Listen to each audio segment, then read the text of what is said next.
And good morning. It is a Thursday edition of Glenn Clark Radio. Sorry, get my backpack down. I'm Glenn. Grant's in for Griffin again today, but this might be it. Might have to be the last time. Look, everybody's got to do their part, man. When things are going wrong, everybody's got to recognize what role they might be playing in it.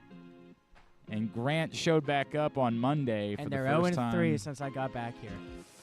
You know, forget the 2-week notice, Glenn. Yeah, if they lose tonight, there's no coming back. I mean, we're going to need to be in the market for a new fill-in producer. You guys want to get your resumes together, go ahead and send them to glennclarkradio@gmail.com. Everybody's got to recognize the role they play. Everyone's got to do that, and things have not gone well. Never had a week before, and since we're not doing a show tomorrow, yeah, we're off tomorrow, by the way. We're going to be off until Tuesday. This will be the first ever week that we don't put somebody on the board, which is weird. Put my face off to the side and put a big X on it. Yeah, might do that. Yuck. Wow. Yuck. All right, here's the deal. Today on the show, in a few minutes, I'm told our friend Drew Forrester will come barreling through that door, and he'll scream and holler about whatever he wants to scream and holler about. Obviously, he's going to want to talk to us about the PGA Championship. I don't care that much, but we'll let him get it off his chest. We'll do that. Later on in the program, we'll make a trip to Bowie. Kyle Brnovich, off to a pretty good start to the season. Orioles pitching prospect. We'll check in with him. Also later on, our friend Gavin Sheets, of course, Gilman alum, White Sox slugger. Orioles and White Sox open up a series tonight. 4-game set out in Chicago, so we will catch up with him. And later on this morning as well, we will have a conversation with Nick Redd, Maryland short-stick defensive midfielder. He was on the team that won the title in 2022, trying to do it again this year. They take on Virginia on Saturday at 2:30. We will preview that with Nick Redd, Maryland lacrosse short stick D-mid. All of that coming up on a Thursday edition of the program. Today's show brought to you by County Sports Zone. We are in championship season. I saw out at Stevenson they're hosting the lacrosse championships this weekend. So you can find out all the scores, the schedules, everything you need to know by going to countysports.zone. Countysports.zone, proudly sponsored by your local Toyota dealer and buyatoyota.com. Look, man, everything from yesterday sucked, obviously. No way around that. And there's an amount of suck to everything that happened. Let's cover this, though, broadly first. 106 consecutive series where the Orioles had not been swept. Over. What does it mean? Not much. Good teams get swept. World Series winning teams get swept. As a lot of people have pointed out, it was kind of a little bit silly that we continue to talk about it despite the fact that, you know, the Orioles have been swept in the postseason. But still, it was a thing. It existed. Does it matter? No. But it was fun. And it was particularly fun because the line of demarcation was the arrival of Adley Rutschman, right? That, like, wow, this is how good this dude is. Ever since he's been a Major League Baseball player, he's never been swept. That's crazy. But did it matter, really? Well, you would say that what happened in the playoffs last year is proof that it didn't matter. You could go an entire baseball season without being swept, only to be swept in the most important games of the year. No, it doesn't matter. It was neat, but it was more anomaly than accomplishment. Every time we tried to talk to somebody about it and say, hey, can you give it context? They'd be like, wow, it really is impressive, and it's a testament to the... But, like, it's mostly anomaly. You win all of those series. I don't know. That's an accomplishment. Avoiding being swept, technically, you could do that and still have a sub-500 record. Now, the Orioles didn't, obviously, but you could. If the Orioles had won Game 3 of the series, which, of course, they had a 3-0 lead, and I'll blame the rain. Blame it on the rain, like Milli Vanilli said once upon a time. If they had won that game, it wouldn't have changed the fact that it was a bad series in St. Louis. It would have just, it's the guarantee fairy from Tommy Boy. That's all it is. It's just, it makes you feel good. They didn't get swept. The problem isn't that the Orioles got swept, because that happens. The problem is that the problems that they're dealing with are problems that we have seen for a long time. Matt Kremnitzer pointed out this week the Orioles, and I think it went up yesterday, but after the game on Tuesday, he pointed out the Orioles' batting average on balls in play, BABIP, for May was .248, which was second worst in all of baseball, only to the Guardians. We've talked a lot about on-base percentage. That's been the one that has stood out to me. Now, ironically, in the second game yesterday, the Orioles got some folks on base. Like, the second game actually improved their on-base percentage. Now, take it back. Never mind. Sorry, it didn't. It dipped to 300. And as I said yesterday, the only teams below the Orioles in on-base percentage for the season are all unquestionably among the worst teams in baseball. The Athletics, the Reds, who I still think we believe the Reds are capable of being better than they've been, but they're right at the bottom of the NL Central. The Marlins, and the team the Orioles face starting tonight, the Chicago White Sox. There's no getting around this part of it. There's not any screaming about Brandon Hyde that you can do. The obsession with that, I throw my arms up in the air. And I've said this a million times. The Orioles had 3 hits in the second game of the series, which obviously was played over the course of 2 nights. 3 hits. I guess, could they have won the game? Sure, you can win games with 3 hits. You can win games with 0 hits. But in back-to-back games to start the series, 3 hits each. And everybody wants to scream about the fact that he went to Keegan Aiken to try to face Nolan Gorman. And I have no idea what the outrage is. Ha! He went lefty on lefty. Outrageous! I've said this a million times. Mike Elias does not call down to Brandon Hyde and say, you better go get Keegan Aiken, put him in the game. But the Orioles, philosophically as an organization, have an agreement about how they handle these types of things. Brandon Hyde is not making decisions in spite of what it is that the front office believes that he should be doing.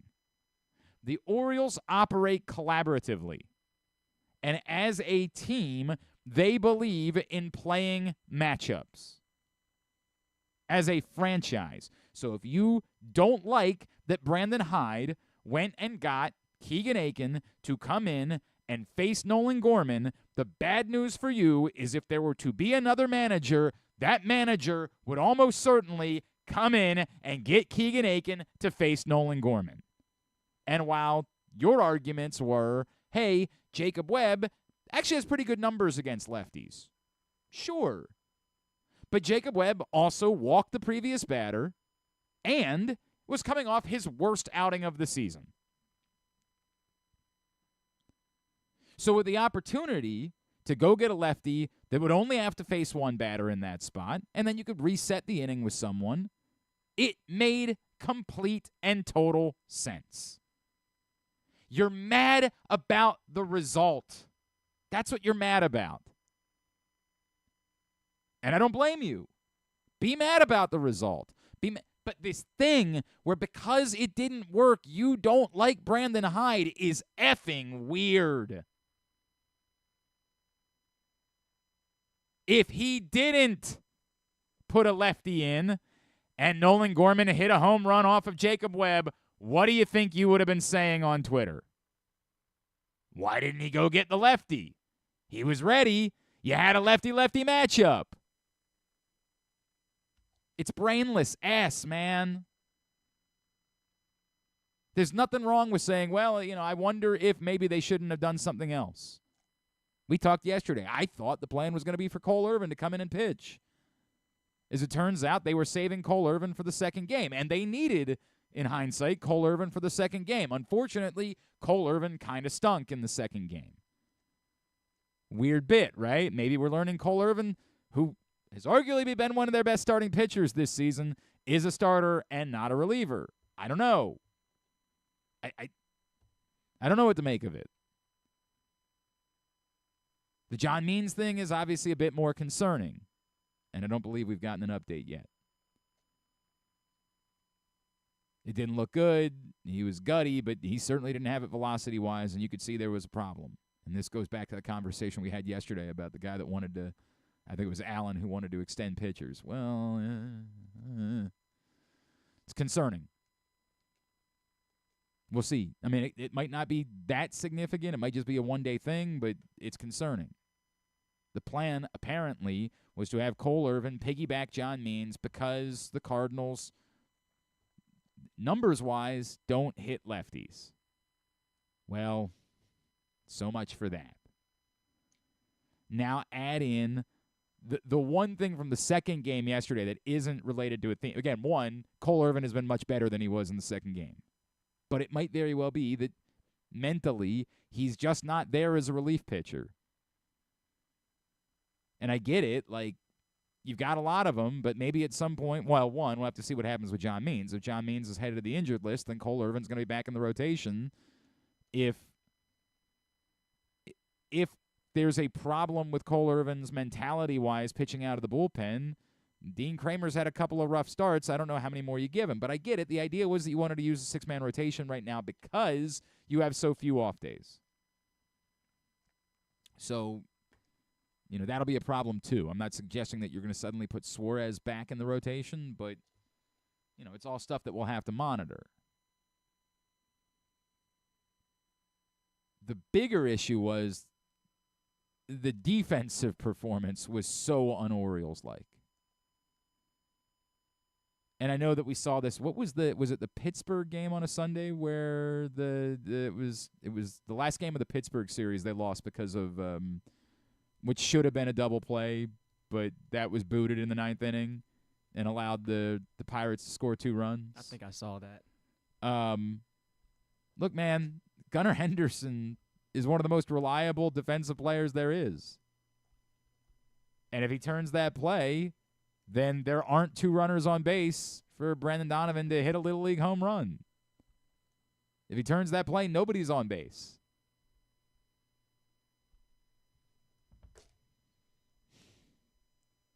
It's a huge bummer. I mean, it's a huge bummer. But that one's the one that you can't really panic about because you trust Gunnar. My God, the play that he made after that, going to his left, deep in the hole, taking a ball out of center field, incredible. Just so happens to be that the one that you, in hindsight, needed him to make was the one that he didn't make. And again, huge bummer. Huge bummer, but no way around it. The problem largely continues to be the offense. Ironically, they got the chance again in the ninth inning, and boy, when that ball came off Kyle Stowers' bat, I really thought they had done it again. At the death, with the streak at stake, that they had saved themselves. And I know that we'll, also yell and scream at Cedric Mullins because Cedric Mullins is having a disappointing season. I don't know enough about that situation. I would say that we would also be screaming if that ball gets down and Cedric Mullins doesn't score because he was waiting to make sure it wasn't caught. We'd be losing our minds about that. But I get it. The concept, it's a cost-benefit analysis. It feels like there's no way Cedric Mullins should have been around second base. He probably should have held up at about second base to make sure. I don't think there's any benefit to waiting near first base. I get somebody would say, well, hey, in a perfect world, the ball gets caught and the runner is able to tag up from there and get to second and be in scoring position. But given how the ball was hit by Kyle Stowers, I just don't think that would have been reasonable. It's a hell of a play by Lars Nootbaar, man. Just an incredible, incredible play. It's baseball. But the problems for the Orioles are bigger than getting swept. The offense has to get going. I think it's been beyond time. We've talked about this with Ramon Arias. God bless him. There just seems to be no purpose to him being on this baseball team. And we've been there for like 5 weeks now where I just don't know what his purpose is. And yes, I have screamed about Connor Norby since the beginning of the season. If you weren't going to put Jackson Holliday on the opening day roster, why wouldn't it be Connor Norby? What is the obsession with guys that aren't really good enough? First Tony Kemp, now Ramon Arias. I don't get it. And I'm not saying that Connor Norby is your answer offensively, but I'm inclined to give someone who's hitting the ball the opportunity to come up here and see if he can hit it a little bit up here. Now, I get that there's no obvious – you're not going to start sitting Jorge Mateo because he's gotten the job done. But I think you can find some places to play Connor Norby to try to get him in the lineup over the course of the next few weeks. You want to say it's time to sit down Cedric Mullins? You know, they tried yesterday. They did. And then he came up and he got a big hit in the 9th inning. That's the reality. The reality is they needed a hit in the 9th inning. He got it for him.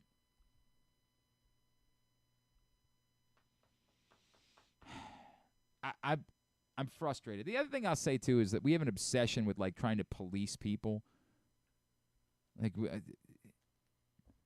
this is what, boy, I talked about the attention thing the other day with, we were all looking for different ways to say Gunnar Henderson's good, and we just all wanted our way to be the way that people would pay attention to us on social media. So everybody was like, oh, Gunnar Henderson's the best Oriole I've ever seen. We can't just say Gunnar Henderson's good. That's the take. Gunnar Henderson's good. That's what it is. There's nothing more than that yet, but that we all look for another way to say it. The same thing happens. The Orioles lose a series. All of us, how do we talk about the Orioles getting swept in a way that will get us more attention than other people are getting attention for when the Orioles get swept? And none of it is, it's all nonsense. There's like this policing. Well, how dare you be panicked about the baseball team? How dare you? Dude, there is no best way of it sucks when your team gets swept. It sucks.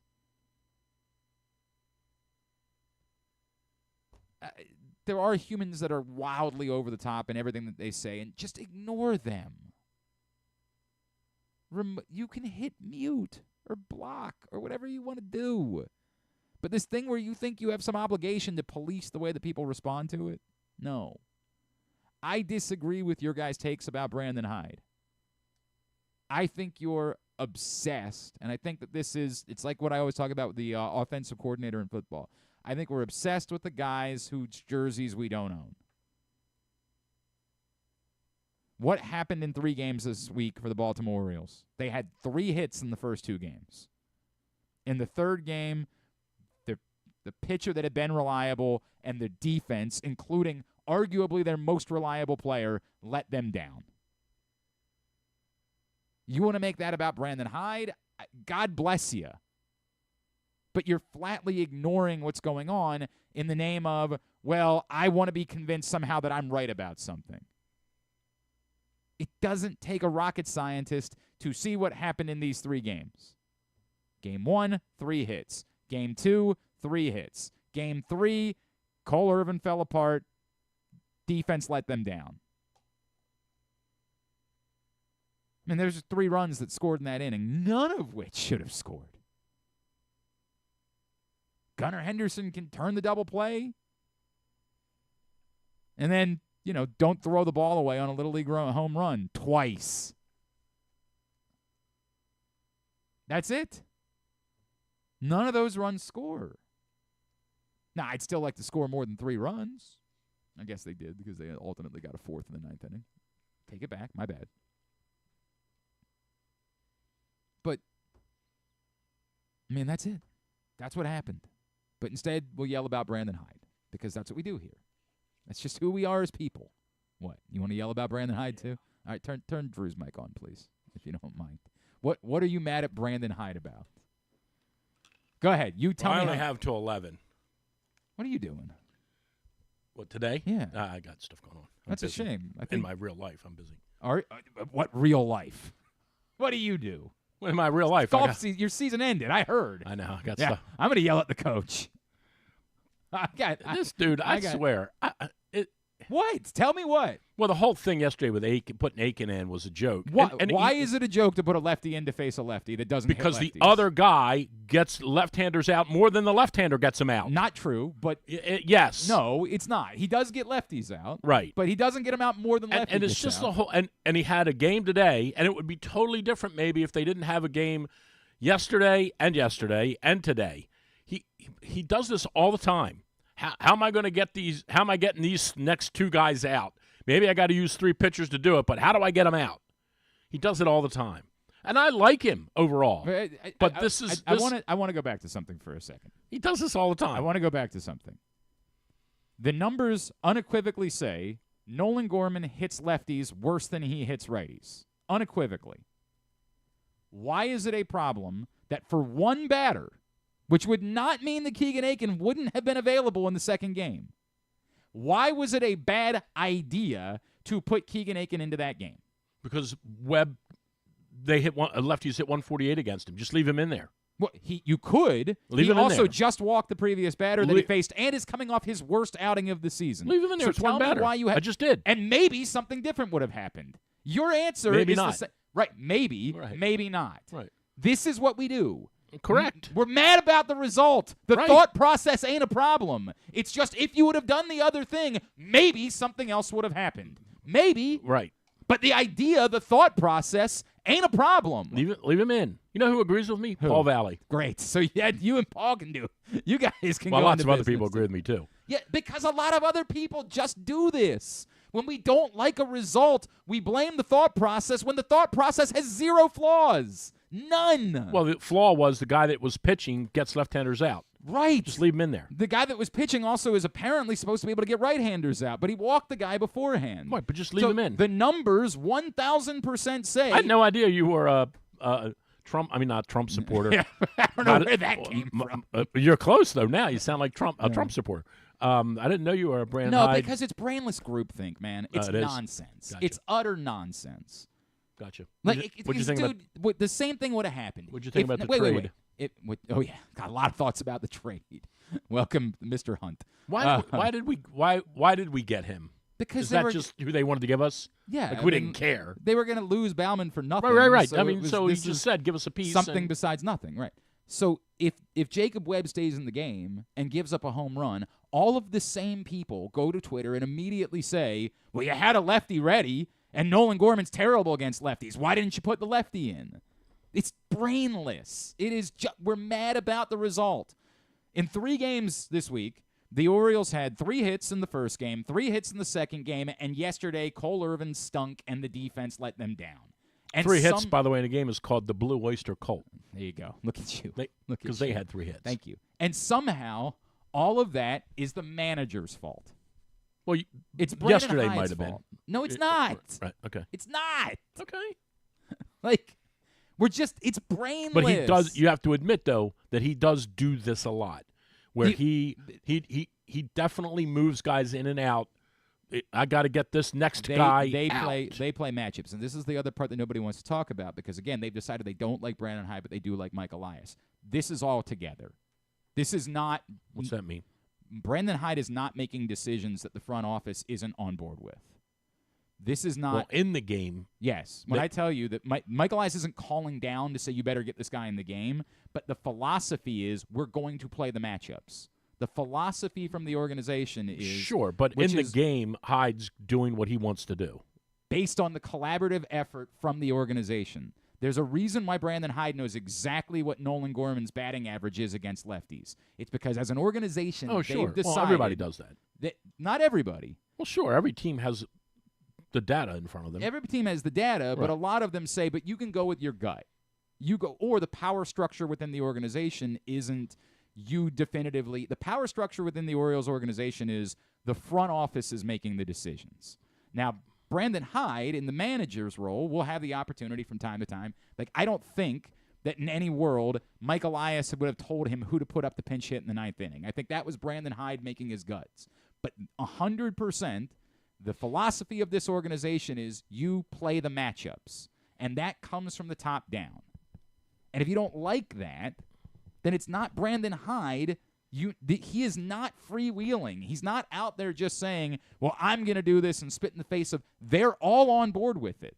So if it's Brandon Hyde that you don't like, I've got bad news. If they fired Brandon Hyde, the next guy would be putting Keegan Aiken in that game yesterday.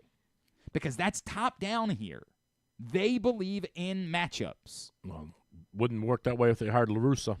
Right. I don't think that's going to be the choice they're going to choose to make. When they send La Russa the data, he pees on it. Correct. 100%. So what the hell is this? What do you? I don't know what this is supposed to mean. RISP. What's that mean? The hell is this? I'm good. I'm good. I know he won't tell any stories on the air, and but oh God, yeah. Sheets Gavin, right. Sheets has some incredible stories about Tony La Russa. It's pretty funny. Tony La Russa. Tony La Russa is so old and out of touch. I can't believe he's not going to be our next president. Well, out of touch called and said, "Tony, wake up." Right. I can't believe. Do you remember last year? It circulated on Twitter. Do you remember last year that someone in the stands barked at La Russa about making a change? And then he did it. And then he did it. And then he's like, oh, hell, that's not a bad idea. They're yelling at him like, whatever the kid was, the shortstop who got beat up. Tim Anderson. Yeah. Hey, Anderson's only hitting 184 against this guy. And, Jimenez is hitting 397 against this guy. Why don't you put him in? And all of a sudden, La Russa goes, that's not a half bad idea. Switch him up. That guy, is it Jom Boy? Jom Boy, yes. He had something earlier this week about somebody that got thrown out of the game. It's incredible how he lip reads, right, for everybody. Yeah, and how much of it is real and how much of it isn't. I almost don't care, right? It looks to be pretty close. I understand that, but it's not we're trying to make something a science that isn't a Right, science. but it does look like he's got it figured out. I'm good with it either way because it's for the purpose of entertainment. So I really don't care if he's the problem is if we think it's the Zapruder film. No, it's not. But I get it. It's very funny. Right. Look, are you worried about? Are you just worried in general? I wrote about this today. We're 3 games out. We've played 4 less games, so that's fine. Mm-hmm. We have played 7 more at home than on the road. And, season's going along fine. But what's your worry I'm worried level? About them offensively. Yeah. I am. Are you? Their their on-base percentage as a team is .300. Yeah, that isn't good. It's staggeringly bad. It's terrible especially for a team that has good hitters, good hitters. Period. But I should say good hitters, who are more streaky than you probably would want. Like Santander is going through one of those patches now where he'll have 3 hits in this series. Right. He'll be 3 for 17. And then they'll come home, and he'll have 2 home runs in the first game back. Yeah. And then another home run the next day. But most of them are performing at a level that's just good enough to avoid you saying, we got to get rid of this guy, right? And the one guy that's not performing in that level, you just can't put anybody else in center field. Right. So you're stuck. You've got to have him out there. It's a weird spot. And you're saying you can't put anybody out there because of their defensive deficiencies? Yes. Okay. It's just. I'm old school, and so I'm with you. I'm with you because I am old school. Everybody's got to be able to field the position, and that's the way I was brought up. I know jokingly we always put the kid who couldn't field in right field, right? But in the major leagues, they all got to be able to field. Well, and part of it too is that Santander does not cover as much ground as your average right fielder does. So if he's going to be your right fielder, you can't have someone in center field that doesn't cover extensive ground. But the data, going back to your initial point. How if you put someone else out there and gave it to them full time for a large sample size, and to me, large sample size is 20 games, 25 games, right? If you put someone out there for 25 games and then you told Mullins, you're the 25th guy on the bench. You're going to get in twice a week. We'll put you in late in the game as a defensive replacement. But by and large, we're removing you as a starter. And we're going to let Colton Cowser be the starting left fielder. Right. Center fielder. If you did that, over those 20 games or 25 games, how do you use the data to determine the overall value? Yeah, it's the versus right.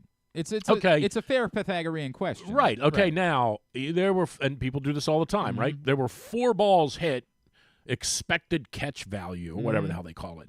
There were 4 balls hit that Mullins woulda, shoulda, coulda got to that clearly Cowser didn't get to. Right, but if and that resulted in X. But if Cowser gets 6 more hits than we would expected Mullins to, where does it? Right, it's 100% a fair. And so I'm asking, question. Are we there yet? I think part of the problem with having the conversation, because 50 games is a pretty big sample size. Right, I think part of the problem with having the conversation is, one, Colton Cowser was struggling too. We think he's coming out on the other side of that, and we think that he's going to be fine.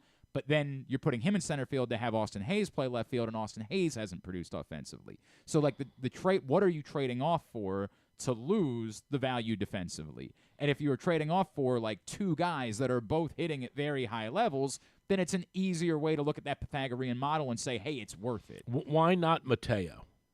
Well, Mateo's already playing every day. But why not Mateo in center field? Because then somebody's got to play second base. Okay. You don't have one. This well, is where you're saying you don't. Then you're saying you would rather have. You'd rather have. I'm trying to do this. You'd rather have Mullins, Mateo, and no Urias, right? There's zero argument. I'm saying Urias. You would rather have Why would you sign up for someone who's bad defensively and offensively? You'd rather have that configuration, right? Westberg then goes to Westberg's third base, yes, right? correct. Or plays third, doesn't go to, but is there. You'd rather have that configuration. The argument would be for, first of all, Mateo's defense at second base has proven to be a revelation. Very good. Revelation. He's a very good defensive player. Because the first week of the season, it was, dude, get Holiday here immediately. This is not worth it. And now, all of a sudden, he's proven to be an outstanding defensive second baseman to the point where, I think somebody was talking this week about there's rumblings within the organization that they want to have Holiday run around in center field a little bit in the minor leagues to figure out, because they don't really see a path for right now. You got a second baseman. He's hitting enough and playing an outstanding level of defense that there's not really a path at the moment. Well, he's going to hit lefties. He's always going to hit lefties. You got the numbers. Right. He's a 280 hitter. Oh, he's always been an outstanding hitter against lefties. Yeah. Jorge Mateo is now hitting enough. He's not overall. Right. He's not woeful against righties, and he's so good defensively at second base that, at the moment, he's your second baseman. You're not screwing with that. Right. Okay, so then that's not an option for you. The center field. I can't mess with Jorge Mateo at all. Center field, right at least you still get his bat. Correct, but the bat is the second most at the moment. The second, but the true value of Jorge Mateo is he's good enough offensively while being an outstanding defensive second baseman. He was an okay. See, Adam Frazier's laughing somewhere. Well, he's a better bat than Adam Frazier was. It was terrible defensively. Yeah, it was terrible. Oh my gosh.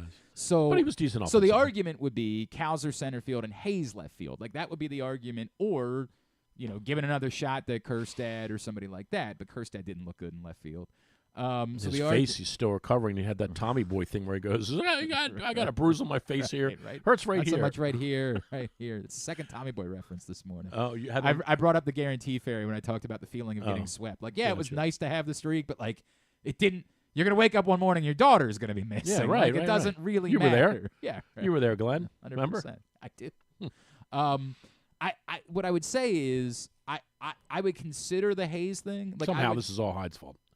You want to keep going back. All right. You guys him. Hate Brandon Hyde. It's the weirdest thing in the world. I don't hate him. I like him. All the guy's ever done is oversee figuring out how to win. He's a good manager. Everybody just wants to fight about I like Brandon him. Hyde. He's just not blameless. That's all. Well, he's not blameless. Nobody's blameless. But I'm except Harbaugh. Oh, yeah? Yeah? Harbs. What are we doing? What was, by the way, I didn't read about it or anything. What was the What was this coaching? You know what? I give a lot of people credit Academy. for. The Ravens sent that out a week ago and told everybody it was happening, but said it's embargoed until Tuesday. No one said a word about it. And I guess part of it is like it doesn't really matter. What is it? I didn't see it. It's just a company, essentially. They're starting to be a resource to people that are below them in the coaching world. Like a high school coach could reach out to the Harbaugh for consulting, more or less. Football. Yes. Okay, correct. football. Okay. Although I guess if Tom Crean's going to be a part of it, maybe they're going to have a basketball element to it. I didn't really care that much to get into it, but the idea would be that, Calvert Hall hires a new football coach in a couple of years, and they could say, hey, reach out to the Harbaugh Academy and see what resources they have for trying to. Can't believe John's broke already. I don't know if it's John. Jeez, it was. Might be there's some other, like Jay doing? Harbaugh might doing? be part of this. John, what are you doing? I don't think You it's need John. you need another 80 I don't think million? it's John. Okay. I don't think that's the issue here. All right. I think they might be trying. I think somebody might have suggested this to them because They're broke. they are broke. I love it. They're looking for paths. Because I can't believe you could sell that to John. Hey, Harbs, I know you need money. Right. You want to devote some of your time to this academy? Well, I mean, it also might be that he's, a lot of people have talked about when's John going to retire, and is it possible that John's thinking about that now and said, yeah, this is something that I could do, so I don't have to go do television, or I could go do this, and I don't know, maybe we'll see. How funny is it that Greg Olson got the Emmy for best This is my favorite part of Drew. best analysis, and then they fired him. You know who was really good? Then they canned him. Remember this? Thurl Nelson's stream of consciousness was unbelievable, right? Like he would just start talking, and he would keep talking for like 8 minutes, and there'd be no pause. There'd be no. Yeah, he was good. At it. He wouldn't have to go to the producer Not for as a good second. as me, but he's good at it. No, your thing is a little bit different. There's an abrupt stop. On to the next thing. I've got 30 things. Oh yeah. I just want to get out. Have you seen? There's a thing on Twitter. A girl always posts her father goes to the bar in Wisconsin every Friday with his buddies. Okay. And he prepares a set list for the conversation. That's pretty good. It's my favorite thing ever. I like that. Every Friday, That's I funny. have to see what's on the set list. He actually prints it out, and she saw it once, so now he emails it to her. These are the every things week. we're talking about. These are the list of topics for discussion with his buddies at the bar every Friday. And it gets to number 6 is general conversation. It's going to start and you do that for 8 minutes. Jordan Love. Right. Then the World Cup. Right. And then we'll talk about Giannis. Caitlin Clark. Right. And then you get down 0-5, can't win. Right. Oh, yeah. So it's all over. And they 0-5 last night. They all hate her. 21 points, though. I think she's going to be okay. Actually, they didn't cover. Oh, well, then they're not okay. Yeah. All right, look. Greg Olson won the Emmy, and he's not. And then they fired him. Very funny. For Brady, who's, by the way, my prediction is Brady's going to be terrible. I don't know that he's going to be terrible. Okay. I don't think he's going to be willing to do the work. So, he's going to assign it to people. Like, you do all the prep, you do all the research, and then the night Just give before, it to me. Right, give it to you me. give me a cram session for it. And I think that will become apparent. Okay. I think at some point during the season, I don't think it'll be early, but I think at some point during the season, he's going to say the Chargers in San Diego. One, but a lot of people make that mistake. Right. I mean, more like, I think there will be mistakes that will be made that you will be able to tell he's not doing the amount of really prep into it necessary. And who's he with? Kevin Harlan? No, he's not with. He's on Fox. Oh, he's on Fox, right? So he's with Burkhart. Oh, Yeah. that's who I meant Yeah, actually. Right. Burkhart. Okay. All right, when we come Who back, I like, by the way. I think he's good. I'm going to allow. We'll have about 15 minutes to do it. I'm going What? to allow Drew to talk about the PGA Championship, and They're going to tear that place up this week. I'm gonna. Yeah, right. I hear. They're going to to kill that place this week. And There's a lot of traffic we'll- issues. We'll talk. We'll talk about why it is. I know he was unemployed, but I'm very surprised they let Vince McMahon come in to write the scripts for them. I'm very surprised For who? that's for the PGA. Oh. I'm very surprised That's crazy. that they decided to go about doing That's what's that. wrong with our country. Yeah, is that what's wrong with the country? So Drew's here, and we're going to talk about that next. Today's show also brought to you by the Stan the Fan Variety Hour. Stan and Eric Garfield will be getting together a little bit later on today to talk Orioles prospects. You can watch it live at 4:30 today. And if you miss it live, you can see it at facebook.com/PressBoxSports. That's where you can watch it live, but you can also click on the videos tab later or go to PressBoxOnline.com/video or YouTube.com/PressBoxOnline. Gambling can be a fun and entertaining experience, but there are risks involved. If you're planning on betting on the game at the casino or on your phone or computer, know your limit, stay within it. Set a budget and a time to stop. Remember, gambling isn't a financial solution, and it doesn't mix well with alcohol or drugs. Know the risks and have a plan before you begin gambling. For free and confidential services, call 1-800-GAMBLER 24/7 or go to helpmygamblingproblem.org. Discover one of Baltimore's hidden gems at Guilford Hall Brewery. Enjoy dinner in our spacious brew pub, sip a signature cocktail in our outdoor, dog-friendly beer garden, or take a tour of our brewery.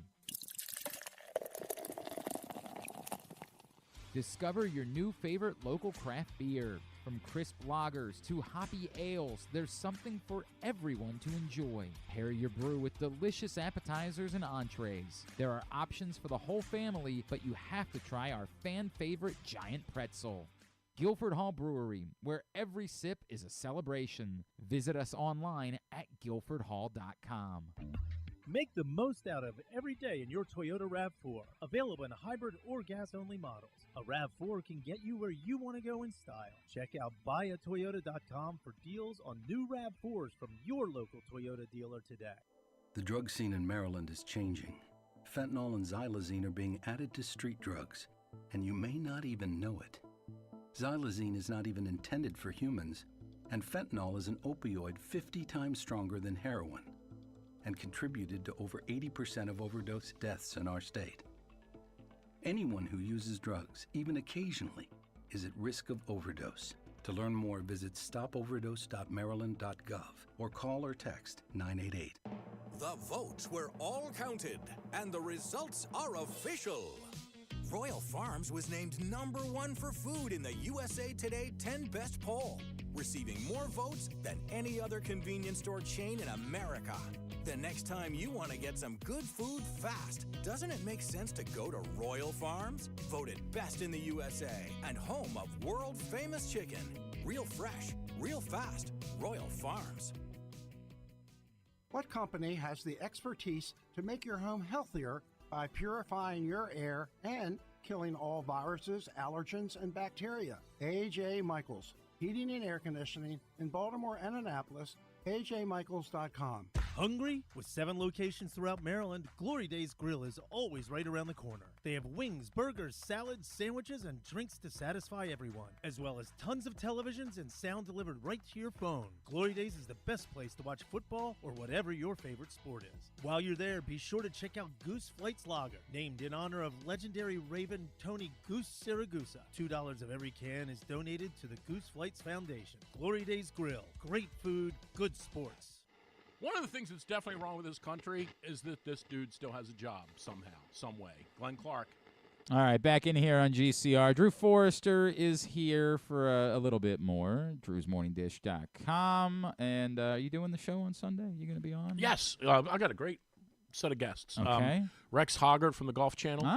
Noted Orioles fan, so he's probably big bummed time about how this week has gone. J.P. Guidry, who is a nationally known golf exercise kind of guru who does a lot of high-level work with a lot of big-time players, and Ryan French from Monday Q Info, who's got a massive following on Twitter.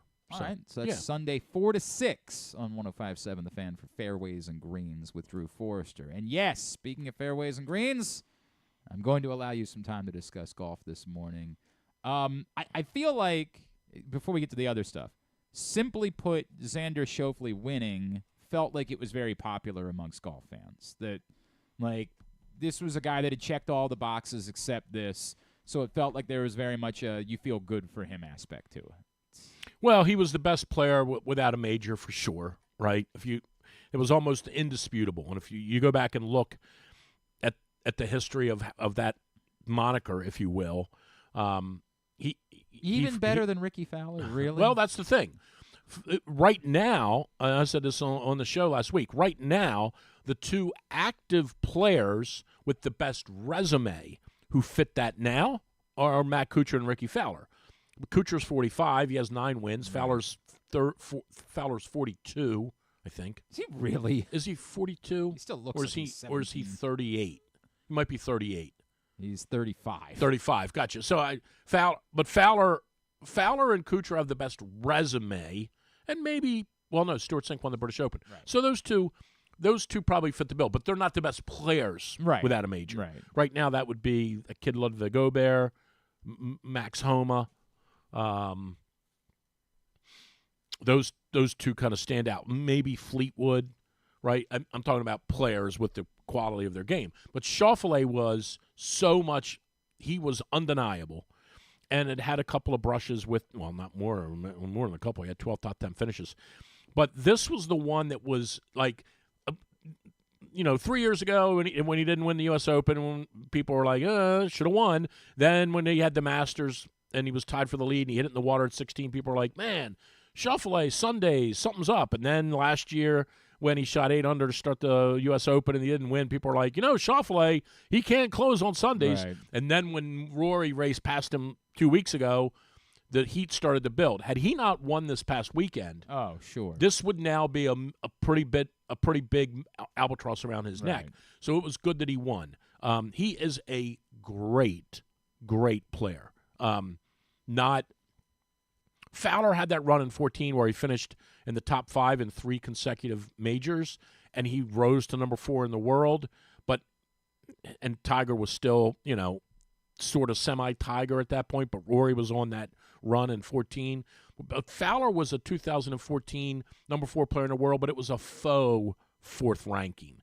This kid is number 3 in the world, and it is like a strong 3. Mm-hmm. He is a hell of a player. He is a great driver of the ball. He's never had a great short game, which the interesting thing is he needed 17 and 18. He needed the chip and putt to win, and he got it up and down on both occasions.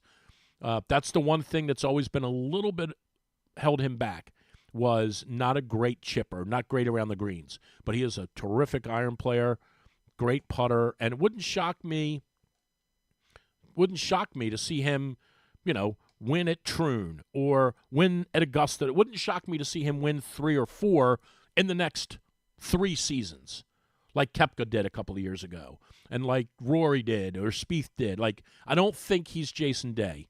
I could be wrong. I don't think he's going to win this one. And then just sort of. And then that's it. Right. He's and a lot of guys have done that over the, Corey Pavin. He was the best player without a major. He won 1 U.S. Open, never won another major. Couples only won 1. Justin Leonard. Well, he won 1, right? He was in the playoff in the other one and lost. Davis Love III. Those guys all won 1, and then they didn't win anything else. David Toms. I think he's going to win more. He's a great player, man. So it was good for him. It was good to see DeChambeau. I'm not a live guy. But it was good to see. Talking about rocking team crushers, man. Yeah, right. It was good to see DeChambeau play well. I think it probably bodes well for him. Maybe not at Pinehurst, which is far, far more point A to point B. It's not very long. I don't know that it bodes well for him there, but I could see him now that he's kind of back into it again. Maybe he just goes over there to Troon and just hits it all over the place because you can, and then maybe it bodes well for him for next year. So it was good to see him kind of back and in the mix. And even Justin Thomas, who I think finished same score as Scheffler, maybe 12 under. Good to see him playing well again. Didn't really threaten, but I think, unless I'm wrong, I think Thomas shot 4 rounds in the 60s, which 10 years ago or 15 years ago would have won easily. Right. Well, there was a time when no one had ever done it before. Right. Had ever shot 4 rounds in the 60s, and now you had 7 or 8 guys do it this past weekend. So the golf course really got stymied by the wet weather. And the only protection the course had was to play firm and fast. And once it rained, that was all gone. See, this is the interesting part because, like, again, I'm not a golf person. Everybody knows that. But that when I did watch golf, when I tried to be a golf person, that never bothered me. Right, because right? you and in some ways I want them to make birdies, and I think sometimes it's inevitable. You're fighting against something that you're not going to win. Right. These guys are so freaking good. I don't care what you do. They're still going to figure out a way to make 5 or 6 birdies in a round. I don't care what you do. But in a major like this one the other day, and I'm saying this off the top of my head, He didn't make a bogey in the first round. I think in the second round, I think he had a double and a bogey. I think in the third round he had another bogey, and in the fourth round he bogeyed number 10. I could be wrong on that, but I think for the week he made 3 bogeys in a double or 4 bogeys in a double. Mm-hmm. When you take that data, there's something wrong with that. There's inherently something wrong. I get it. In a major championship, it has to play more difficult than 4 bogeys in a double or 3 in a double over 4 days. I understand. I understand what you're saying. I don't. It's just. But for people like you, right, who flip it on and you're go do it. Go get after it. Right. You don't care if it's 27 under. Right.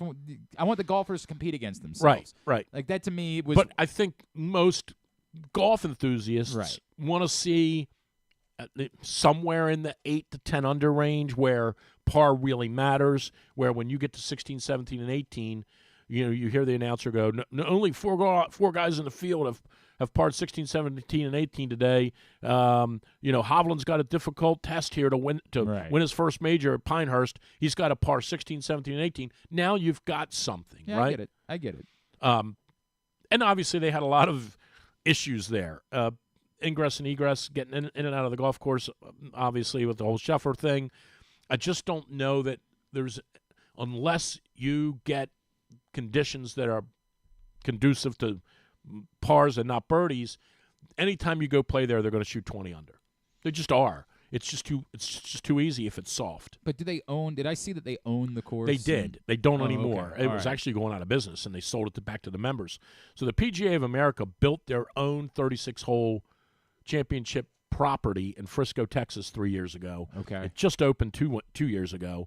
And eventually the PGA, much like they've done with Pinehurst, the USGA is moving 90% of their operations. The only thing that's not being moved from New Jersey to Pinehurst, the only 2 things that aren't being moved are agronomy and history. Now, again, you're using those words. It's a little offensive. I'm using big words. I'm going to take it as disrespect. Agronomy.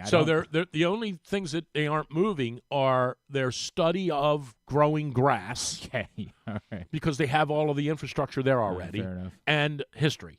So the museum will stay there. Didn't you study growing grass at Glen Burnie? I did. Wasn't that? And I passed. I could tell.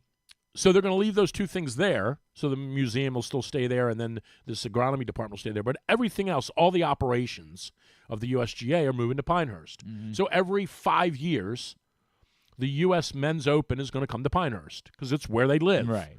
The same thing will happen with the PGA. Every 5 years, Texas. they're going to go to Frisco. Mm-hmm. Right. So I don't think they'll go back to Valhalla, and I think – much like what happened at Caves Valley a couple of summers ago. And the real important question is, when are they coming to Hunt Valley? Because I need to plan right.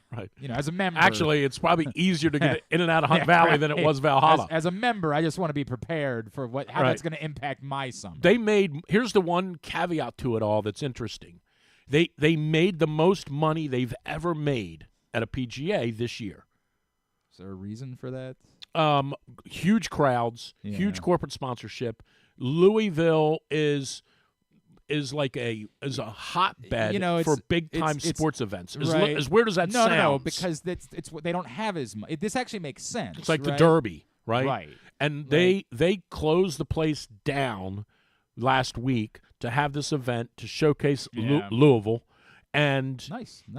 Right. Yeah. And as you know, it's very close to Cincinnati. Yep. It's a short drive to Charlotte. Like these are all hotbeds. To the point, it's not a major metropolitan area, but it's a big enough city that when they have an event, because they don't the entire region, they rock star it. Correct. Like it's what's going on. Right. They are all in on that. So they've had 4 or 3, right? Tiger.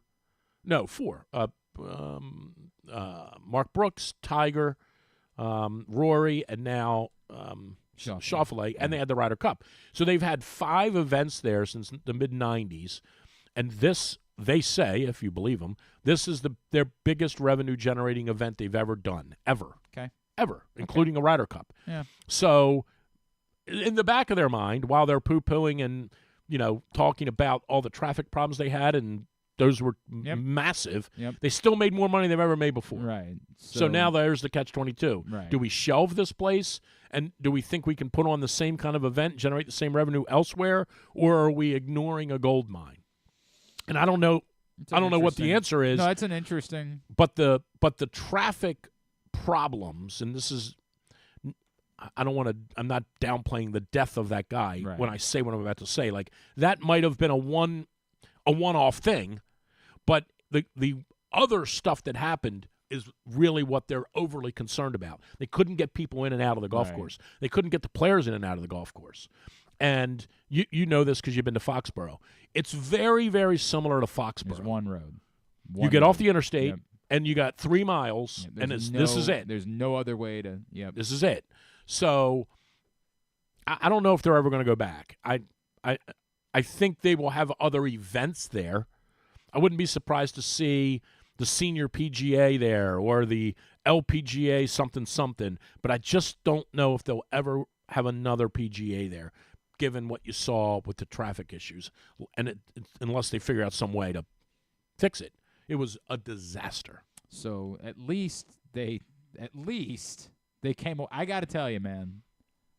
They had one guy they arrested and made sure that I was checked out. I wasn't interested. NBA playoffs are going on. Here's the funniest part. Preakness, like the whole. I had no interest. I saw Jeff Darlington. I'm up at 6 o'clock doing Drew's Morning Dish, and 6:30. I'm just kind of. You don't host at 6 a.m. anymore. I know. Like but I'm up and I'm just sort of getting my morning started. The kids are getting out of bed. I got coffee going, and I see Jeff Darlington's initial tweet. Scotty Scheffler has been detained, and I'm telling you, I almost thought it was a Jeff Darlington with 2 N's at the end. Like, I assumed it was fake, or that it was from a year ago and somehow it popped up. Like, I didn't even give it a second thought. I saw it. Scotty Scheffler's been detained by Louisville police, and I just went right by it, kept on reading, and then about 4 minutes went by. I'm typing, and I'm like, what was that Jeff Darlington thing? Right. And by the time I got back to Twitter, now it's getting tons of retweets, and then I see the video, and I'm like, holy hell, they arrested Scotty Scheffler. It was really happening. Well, the hilarious part for me, I woke up in a grog, and I looked down at Twitter, and it's one of the things I do. I look down at Twitter, and Adam Schefter had tweeted out, like, Scotty Scheffler is on his way to the golf course, and all I could think is, like, why in the ever-loving F? Why is that news? What is it the most pedantic thing I've ever like? Right? Yeah, I would think. He has a tee time. That's where they go to play the golf. I'm pretty sure he would do that.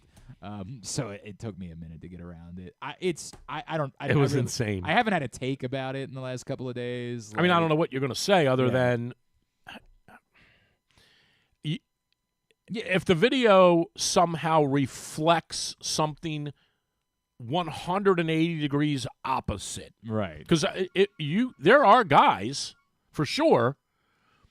There are guys that if you said, hey, Terrell Hatton got arrested this morning for trying to run over a cop and getting pissed off and saying F you to the cop, I might go, that sounds like Terrell Hatton. Right. But when you say Scotty Scheffler was trying to run over a police officer in a car, that doesn't check out. Yeah, no. That sounds like there's something. Now, if the video shows something totally different, then he's going to have to deal with that. 100%. But if you would have said, Drew, list numbers 1 to 156 of who's the least likely guy to disobey a police officer and try to run him over, Scheffler would have been number 1. Yep. He is not doing that. I hear you, man. So it was crazy.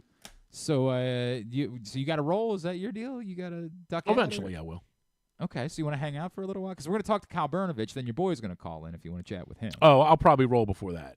Right? I'm sorry. Well, that's what I'm saying. I got to talk to Kyle Brnovich now. yeah, good. That's fine. All right. Well, do you want to say goodbye, or do you want to just sit here like a weirdo?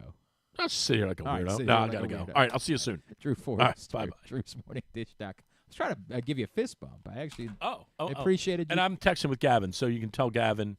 Yeah, right. Take it easy. What's his handicap?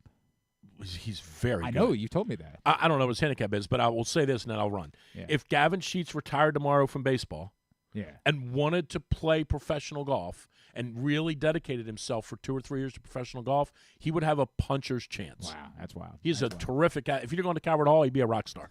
They screwed him up at Gilman. Yeah. That's Drew Forrester, drewsmorningdish.com. All right, it is time for us to make our weekly trip to Bowie to chat with a member of the Bowie Bay Sox. And our guest today, pitcher for the Bay Sox, pitching to a 1.09 whip this season. That is a very functional number. He is Kyle Brnovich, and he is with us once again here on GCR. Kyle, it's Glenn in Baltimore. It's always great to chat with you, man. Thank you for taking the time for us this morning. Yeah, of course. Thank you for having me. Kyle, because we were just talking about, how's your golf game? How you hitting it these days?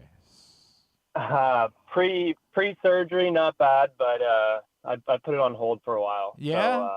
So, probably been about a year for me, but really? You know, Okay. I'll get back into it soon. You said, is that related to just sort of saying, hey, I want to do everything baseball-wise, and I'll worry about that one day? Like, walk me through why, because I know how many guys sort of use golf as like their way of kind of getting their mind away from baseball during the course of a season.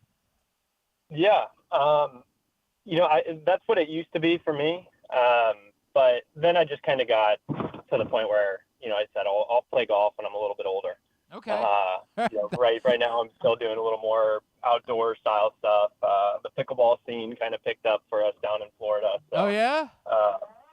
You know, it's enjoyable. So Okay. keeping it moving. Okay, who's your partner, or do you guys, like, who's your partner when you play pickleball?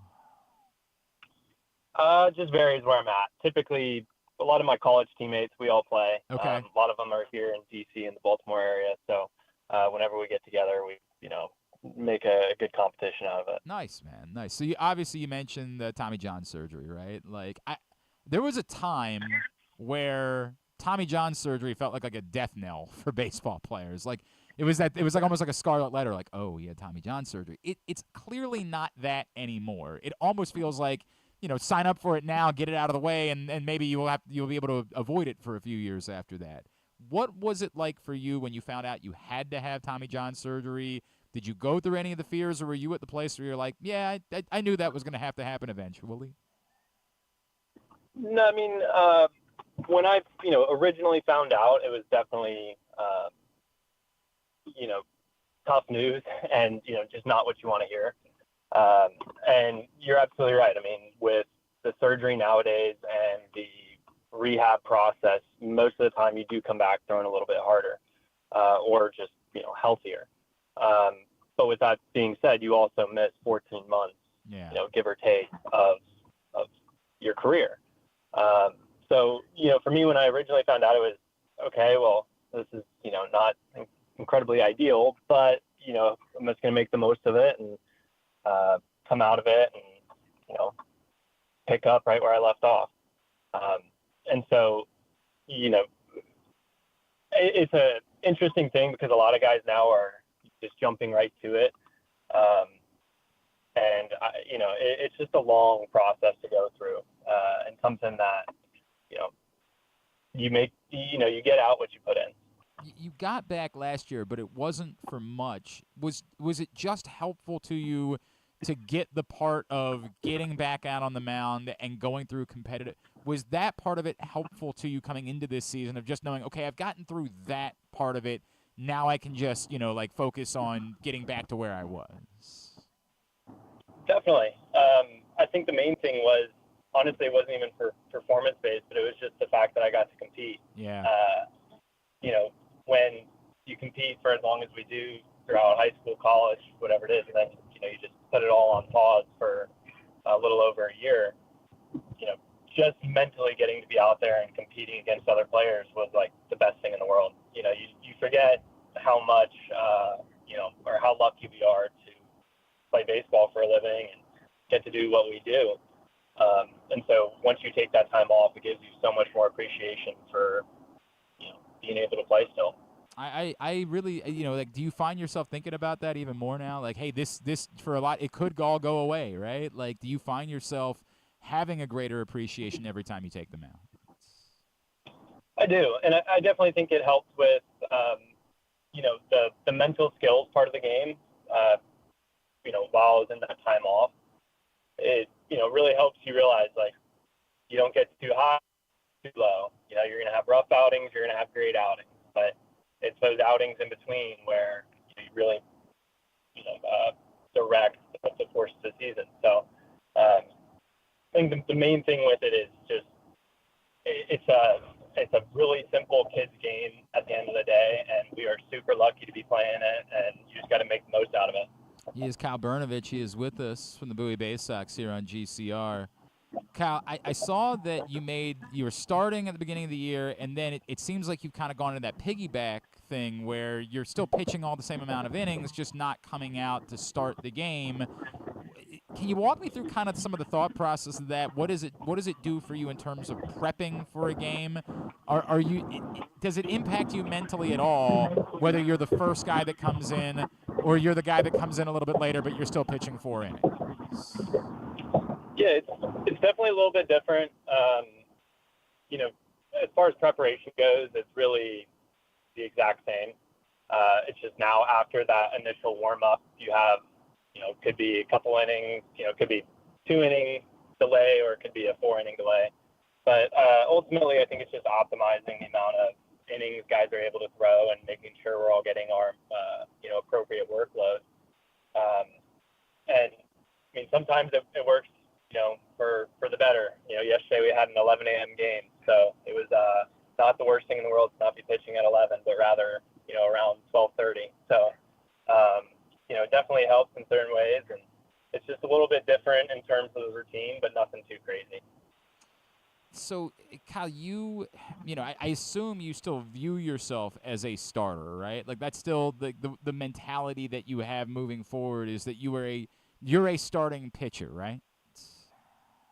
Yeah, I mean, ultimately, I'm whatever is needed. Sure, so sure. That's the right way to say it. I get it. No. It takes to get to the next level is the main thing. No, I appreciate that. That's 100% the right way of going about saying it. So thank you for doing it. I say that, I guess, to say, like, some people get into a certain specific role and they kind of find, like, wow, this is perfect for me. This is great. I'm guessing that's not the way that it is. Like, hey, I'd love to be the guy for the rest of my life that starts pitching starting in the 4th inning of a game. Yeah.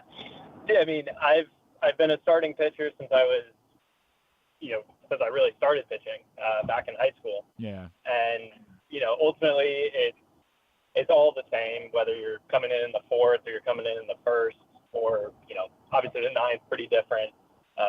Pretty high leverage situations, but ultimately it's whatever is required. I'll be happy to do just to get my workload, my opportunity. So can you give a sense for having worked your way back from the surgery, where has you mentioned some guys come back to throwing even faster? Where has your velocity been this season? And did you try to add to that repertoire, or was it too important for you to just get back to like regular pitching to try to mess with anything? Yeah, so I added a 2-seam and a slider. Okay. And, that for me was like a big developmental piece. And then in terms of the velocity, spring training was definitely throwing harder. And now that we're kind of getting into like the course of the season, my velocity is still up from where I was pre-surgery.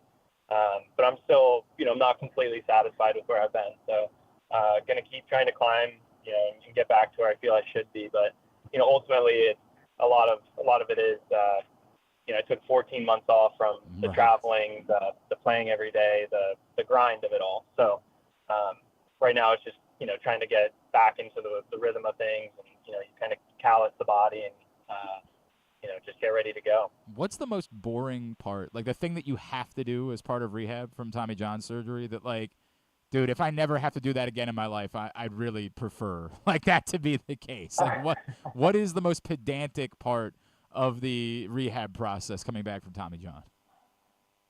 It's a great question, and I would probably say it's the very beginning when you don't have the full extension, or you can't like bring your elbow all the way in, and so it's essentially just like putting a super light wrist weight around your wrist, and then you kind of just let it hang to try and get that full mobility back. Okay. And I just remember it was so painful and just miserable. How long do you have to do it for? Like, Is it the thing where you have to like leave it there for like an hour? No, it wouldn't be, super long periods of time, but it would be, anywhere from a couple minutes to maybe like 10 minutes at most. It's pretty long ago now, so I'm trying to remember, but that very beginning, because like you still have no real use of your arm. You kind of just sort of limp arm. there. Yeah, exactly. So that was probably the worst part. Yeah, that sucks. That sounds awful. I gotta be honest. That sounds really terrible, bro. Hey, the Bay Sox are home this weekend, and of course the Orioles gone, and it being a holiday weekend, it's an awesome opportunity for you to get out and check out the Bay Sox. Events this weekend include Glow in the Park. The Eras Band is playing tomorrow night, and they play music by a certain artist whose initials are TS. I'll let you use your imagination. Fireworks on Saturday. The Bud Light Beer Run on Saturday as well. Bark in the Park on Sunday. Get your tickets, baysox.com. Kyle, completely unrelated, are you a Swiftie? I am not. Okay. You know what? Good for you. That makes two of us. No, I don't want to hate. I don't want to get in any trouble. I don't want the Army coming after me. Just not my thing. God bless if you are. Get out and check out the Eras Band. It's just not going to be for me. That's the only thing that I will continue to say. Kyle, the importance of every – I'll wrap this way. This is an organization that obviously focused so much draft stock on, position players, right? The focus, being that way, there's a lot made about, hey, are there enough pitching prospects? Does that bother you at all when you hear people say, hey, there's a lack of pitching prospects within the Orioles system? No, not necessarily. I don't really, if I'm being completely honest, I don't really pay too much attention to all the outside stuff going on. But, ultimately when we have a 6-game set and I watch, the guys on our staff, I mean, top to bottom, we have incredible talent.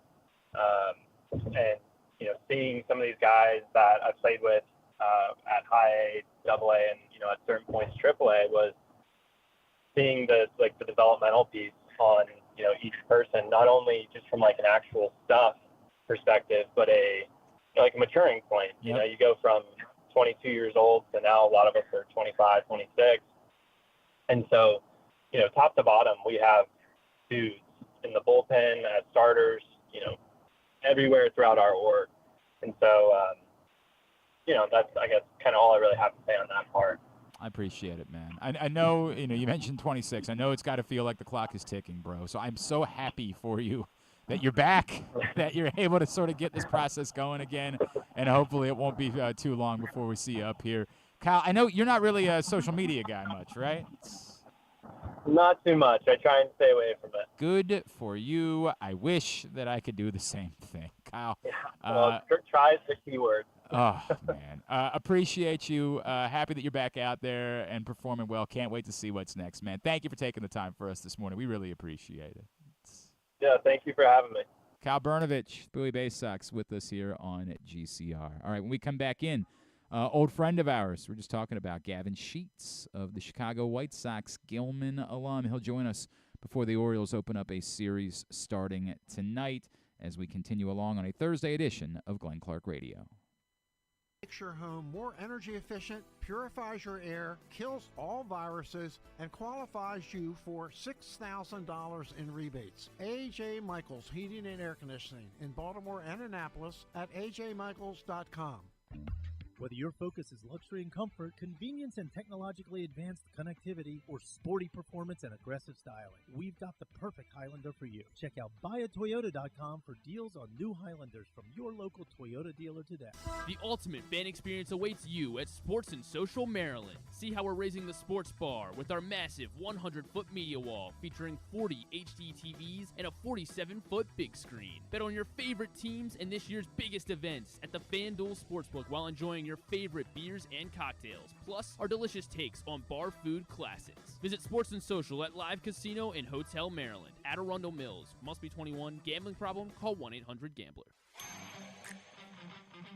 Discover one of Baltimore's hidden gems at Guilford Hall Brewery. Enjoy dinner in our spacious brew pub, sip a signature cocktail in our outdoor dog-friendly beer garden, or take a tour of our brewery. Discover your new favorite local craft beer. From crisp lagers to hoppy ales, there's something for everyone to enjoy. Pair your brew with delicious appetizers and entrees. There are options for the whole family, but you have to try our fan-favorite giant pretzel. Guilford Hall Brewery, where every sip is a celebration. Visit us online at guilfordhall.com. The latest edition of Press Box is available now. On the cover, Luke Jackson profiles Grayson Rodriguez, talking to people who have been part of this path as the Orioles hope he'll become their next homegrown ace. Also inside, we remember legendary Maryland basketball coach Lefty Driesell with stories from legends like Roy Williams and Bobby Cremins about what it was like to go up against the old left-hander. Press Box is available at over 500 locations around Baltimore, including 60 Royal Farm stores. You can also find the best daily coverage of the Orioles, Ravens, and Terps at PressBoxOnline.com. The drug scene in Maryland is changing. Fentanyl and xylazine are being added to street drugs, and you may not even know it. Xylazine is not even intended for humans, and fentanyl is an opioid 50 times stronger than heroin, and contributed to over 80% of overdose deaths in our state. Anyone who uses drugs, even occasionally, is at risk of overdose. To learn more, visit stopoverdose.maryland.gov or call or text 988. The Ed Block Courage Award Foundation has been working in partnership with the NFL for 46 years to support abused, neglected, and at-risk youth across the country, partnering each team with a children's facility or program that supports the well-being of those in need. Annually, one player from each team is selected by their peers to receive the Courage Award for their inspiration on and off the field. Learn more about how the Ed Block Courage Award Foundation makes a difference, and be sure to check out their latest podcast and web series episodes at edblock.org. Contrary to what some people believe, I actually like this guy when he sleeps. Glenn Clark, talking sports. All right, back in here on GCR. Orioles will try to shake off what was a rough week in St. Louis as they head to Chicago to open up a 4-game set with the White Sox starting tonight. Our next guest certainly is hoping that their woes continue. He, of course, a Baltimore native, a Gilman alum, outfielder for the Chicago White Sox. He's Gavin Sheets, and he's back with us right now here on GCR. Gavin, it's Glenn. What's going on, man? How are you? Thanks for taking the time for us. I'm doing well. It's always fun to hop on with you guys before the series. Dude, really appreciate you as always, man. So, Forrester was just in here a minute ago. You and DeChambeau long drive contest. Who's winning? I'm gonna give DeChambeau the nod on that one. A slight edge, slight edge on that one. I would give him the best test I could, though. Okay, so do you happen to know? Like, this is difficult because you don't play on the PGA Tour, and like they don't have. Like, do you happen to know like what the furthest is that you've ever crushed a ball off the tee is? Oh man, I don't. Probably around the 330 to 350, maybe. Okay, that's not bad, dude. That's not like I think that'll play. It can work out that way. I know he's your boy, but Forrester's really convinced that like if you decided tomorrow that you just didn't want to play baseball anymore, and you committed to fully playing golf, that you would have like a puncher's chance of being a pro golfer. Is your game really that good? It depends on the day. All right. But all right. No, I do love golf, and definitely in the off season play as much as I can. And I've had a couple opportunities to play with Drew as well. So just enjoy getting out. It's always fun. Do you? Okay, so Drew thinks himself a coach. Although I heard how his guys did in the championship the other day. When you play with him, does he ever attempt to give you advice? And do you have to do the thing where like, oh yeah, thanks, Drew. Yeah, I'll file that away. I'll keep that in mind, pal. Oh. No, we're teammates, so usually we're rooting for each other and kind of working along. So I played with him in an SBA event last year, which was a lot of fun. So usually we're on the same team, so not as much coaching going on, but we're kind of rooting for each other. All right. I don't know. I don't think I could survive 18 holes of hanging out with you, but I appreciate it. Gavin, look, man, I know it's got to be tough because it's been a tough stretch for the White Sox, right? How do you, as someone who has succeeded clearly at the highest level of the game, how do you handle the frustrating times and don't allow it to bog down on you, and impact your approach? Is that a difficult thing? Like, walk me through what's that like? Yeah, it's coming up in 21, my rookie year. I got to be a part of a team that was, 15 games up in the division and ended up going to playoffs. And Yep. So I've kind of seen the good, the bad, and the ugly. And obviously you just have to take it game by game. Keep the same focus every night. No matter what your record is, and every night you got to find a way to try to win that game. And I think when you keep it in that short term and stay in the present, you kind of stray away from thinking about what your record is. And it's a long season, and you can't give up, and especially individually, you can't let your record affect the way you play. Have you gotten fully comfortable? I know that you always played a little bit in the outfield, but kind of becoming more of a primary right fielder these last couple of years. Is there something that you have to go through to say, wake up one day and be like, oh, dude, I'm a right fielder now? I don't know what this is like, for when it goes from I feel a little out of place to no, this is what I'm supposed to be doing. This is my position. Yeah, definitely. I think that transition has definitely happened. And, now it's gone from, missing playing first base and being a part-time outfielder to really just being a full-time outfielder now. Yeah. So I think more than anything, it's been kind of a mindset and just embracing it, enjoying it, embracing it, and continuing to grow out there. What is it, I think a lot of people say, well, this is, just stick him out in right field, it'll be fine. What was it for you that was the thing that you had to adjust to the most, or you had to be most prepared for, or what was the biggest part of the adjustment to being a more everyday outfielder? I think the biggest thing were just the reads off the bat, that first step. When initially you get out there, everything you do is kind of hesitant. The reads right off the bat isn't initially as good as you want them to be. You're just kind of backing up on balls that are coming in front of you. And so over time you learn, if the guy top spun it, if he back spun it, if he hammered it, if he got jammed his bat. So I think that has been the biggest thing, just getting the first step quickness and trying to get the reads as quick as possible off the bat and just kind of going for it. He is Gavin Sheets, of course, the Chicago White Sox, Gilman alum. He's with us here on GCR before the Orioles and White Sox get the series underway tonight. Okay, so the one thing that doesn't change, obviously, is that you can hit the crap out of the ball. It sort of kind of walks hand in hand with the fact that you can hit the crap out of a golf ball. Do you the approach for someone who is a power hitter, a slugger? We've been talking about this a lot, right? With Gunnar. How do you handle the, hey, I want to swing really hard just in case I make contact and it'll go a million miles, versus trying to be a more complete hitter? What is that thought process like for someone with your skill set? Yeah, I think in nowadays game, there's got to be a little bit of both, because, guys are throwing so hard now and have so many different pitches and the way they spin the ball. So, just the adage of just swinging hard and hoping you make contact. I think that's kind of out of play now. Guys' stuff is just, guys are throwing too hard with too much movement. And so you have to be a good hitter and hope that, your power will take over the more quality contact there is. And, obviously watching Gunnar from afar right now, what he's doing is incredible. I watch his swing a lot and the way he's connecting with the ball, and not just the hard contact, but scoring up for home runs right now is pretty incredible. Yeah, I wonder, so there's been a lot made. The Orioles as a team, their on-base percentage is not great to start the season, right? And I think there's been a lot made about the fact that on-base percentage is kind of down throughout baseball. And I just wonder if there's been a philosophical change within the sport to say, hey, the walks are cool, but and I know you actually take a lot of walks, so maybe you're the wrong guy to ask about this, but do you sense that there maybe has been a change throughout the sport to, hey, we are capable of pulverizing the ball. Let's I don't know. Is there a more aggressive nature that you have felt throughout the course of the sport? Well, I think it's, more than anything, I think it's that, guys' stuff nowadays, you need 3 swings off of. Yeah.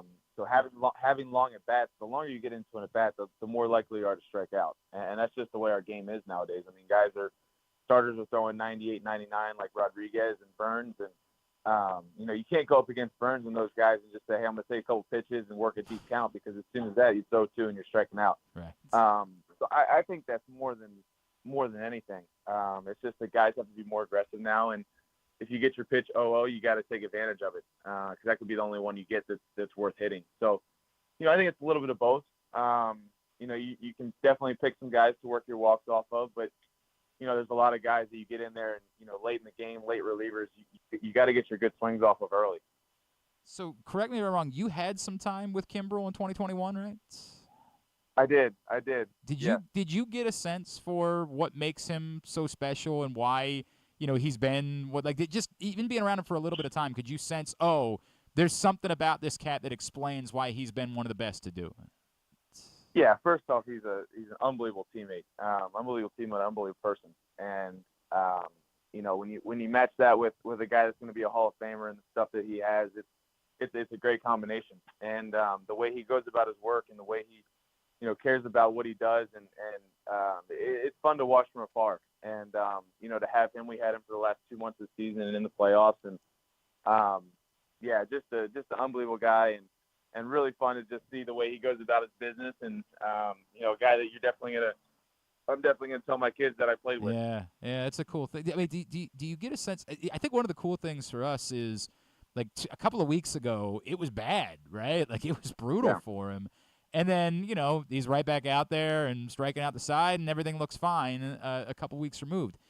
Do you get a sense for what it is about a person that they're capable of shaking things off? Like I talk constantly. It's a sport of failure, right? Like Gavin, I'm trying to get my sons. I might at some point this fall send them to you because Steve Johnson can only do so much for him. But I'm trying to get my sons are playing for the first time this year. They're 9 and 6.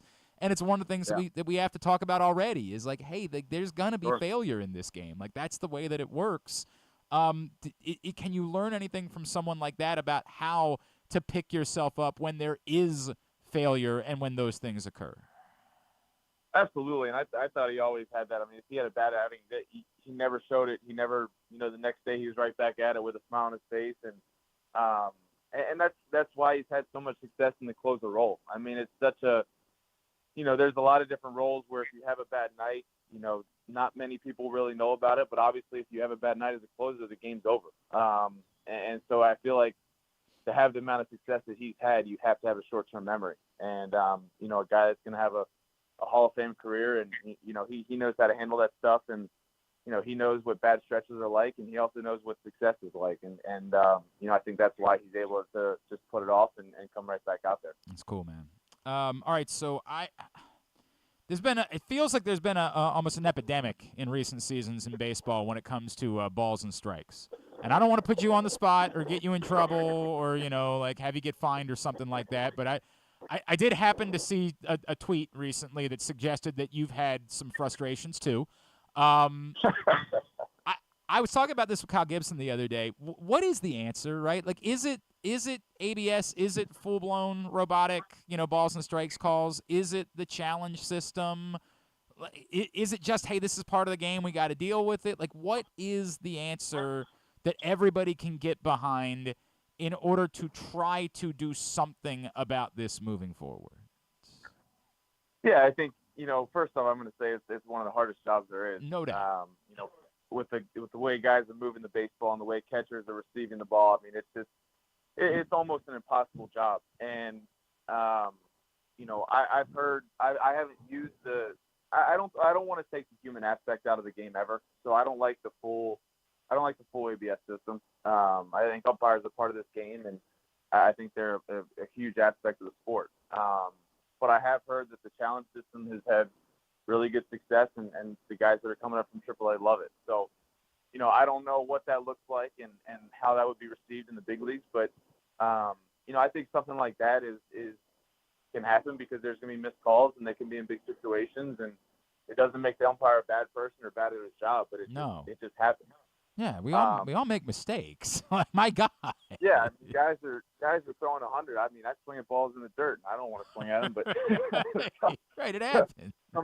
Sometimes I do it. So, it's something small like a challenge system. I think, it could be good for the game. I don't know what exactly it looks like, but I could be open to that. It's funny that you say that because we were talking about it too. Like I feel like for fairness, it should be like everybody gets a challenge within one at bat. Like the batter gets one, challenge per at bat. The pitcher can get one challenge per at bat. But then somebody would say, well, if everybody uses them, you're going to add a lot of time to a game. And I get it, but I don't think everybody's going to use them. And it seems like these challenges do not – like they are pretty quick. Like it's a couple of seconds, and then you're on with it at that point. Yeah, the umpires have it in their ear, and they know right away what it is. So I think that would be pretty quick. But yeah, maybe one a game for each player, something like that. I think that could work. But I know I think it's something that could be explored, and we've added challenge on stolen bases and stuff to just to take some of the pressure off the umpires because it happens so fast, and that stuff happens slower than the pitch calls. No, I think that makes all the sense in the world. And then it also kind of takes away the element of, like, everybody having to scream at the umpires, right? Like, we can just fix this. And then we don't have to go through the whole rigmarole of guys getting tossed out of games, things like that. Exactly. And there's going to be times where even the players don't know if it's a ball or strike. They could think it's a ball and it could be a strike. And, you just take out the egregious ones that are missed. And they don't happen that often in the game, but, sometimes they do happen in big situations. No, it's a really good point, man. And I appreciate the way that you're saying it, too, because I don't think anybody's trying to say, like, guys, these guys are bums. It's just more like, hey, and the other thing, too, to me that's a big thing, it's so unique to baseball that, like, no sport has to deal with it. For all of us, jamokes watching at home, you've got that white box on the screen. And it becomes imagine trying to explain to like an alien who just landed on Earth, like, here's how baseball works. If the guy throws it in that box, it's a strike. And then like the first one, you're like, hey, I thought you said that was supposed to be a strike. Right? Like it's such a unique problem that baseball has that like no sport really has anything like that because there's so many pitches during the course of a game that you'd like to get it. It's interesting that you bring up the ABS thing, though, because I feel like part of that is for hitters, if it went full ABS, it would probably be worse because it would probably like enlarge the strike zone totally, wouldn't it? It definitely would. I mean, it's, you're talking about, if a seam hits any part of the box, right? Strike, and the high curveballs, the low curveballs. There's definitely ways to exploit the box, and so I've never used the ABS, and I've heard mixed emotions. Some guys are like, man, it's the greatest thing ever. Some guys are like, man, the zone gets really big. Yeah. But I just like the human aspect in it at all times. All right, how excited are you about Derrick Henry? I was fired up about it. Yeah, right. I think that's a huge piece. You get a guy like that, and make a dangerous offense even more dangerous. It still doesn't excuse the fact that they gave the ball 6 times to running backs in the AFC Championship game. Like I'm not gonna be over that. I wish I wasn't there for that one, unfortunately. We'll be right back on it next year. Oh, bro. I'm gonna ask a question, and if you decline to answer, I'll understand. Can you tell me, like, did you have to pay for your tickets? I didn't. A good friend of mine invited me on. So, bro. I was there with him. Mrs. Clark paid for her tickets to the game. She's not gotten over that quick. Yeah, no, that would make it even worse. Yeah. Actually, you know what? It's funny. I think she got hers from Drew. Actually, now that I say it, and so she probably got them at a cheaper price than she would have had to have paid for them. And still, she's not thrilled about it. She's not thrilled. Yeah, no. Oh man. Hey, dude, I think I've asked you this many times before. Is there anything I can plug for you? Is there anything you're involved with or you're doing or anything like that we can get a plug in for? No, working on some things, try to get some things going in Baltimore in the off season, but as of right now, that stuff's all in the works. So nothing yet, but I'll definitely keep you updated on that. I appreciate that, man. And I'm not kidding. I might end up hitting you up to spend some time with my boys at some point. Like I might end up taking that opportunity. Gavin, always appreciate you, man. Thanks so much for doing this. Continued success to you, and let's talk again real soon. All right. Always fun. Thank you. Thanks, brother. Gavin Sheets with us here on GCR. Gilman alum as the Orioles get ready for their series against the White Sox starting tonight.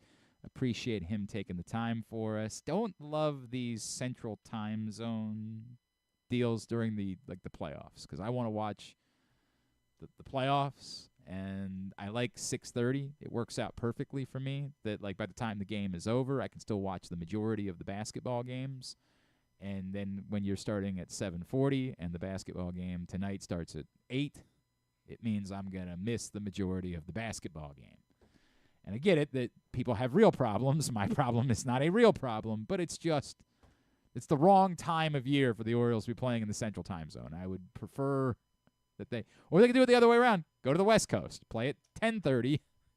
I don't think anybody plays at 10:30 anymore. I think everybody plays at 9:40 or 10. So you know what? Take it all back. Got to be playing in Baltimore. Sorry, that's the way it is. During the playoffs, you have to have the entire month has to be right here in Baltimore, and then you can go on the road for the entirety of June. Please inform the commissioner and let them know. Well, it would have to be mid-June because the finals. All right, you know what? Maybe this isn't going to work. I have to take it all back. It's not going to work. As I've said, I have embraced Minnesota. That's going to be my team. So big bummer that they just kind of fell apart at the end of the game last night. Just started settling for bad shots. Give Luka Doncic credit because he stepped up big time defensively in the fourth quarter to make life a bit more difficult. A game where Dallas never allowed Minnesota to get like real separation and then finally made their move in the fourth. And, you know, it's something that a lot of people pointed out. Like, I know we're all enamored with Anthony Edwards, but to this point, Luka Doncic has been the better player. And coming into the series, they had the best player on the floor. And the totality of a 7-game series looked like it was catching up a little bit to Minnesota last night, and they were bringing it up on the broadcast where Anthony Edwards looked tired in the fourth quarter. Like, he did not look like the same aggressive, you know, go to the rack, make the insanely athletic plays. We'll see.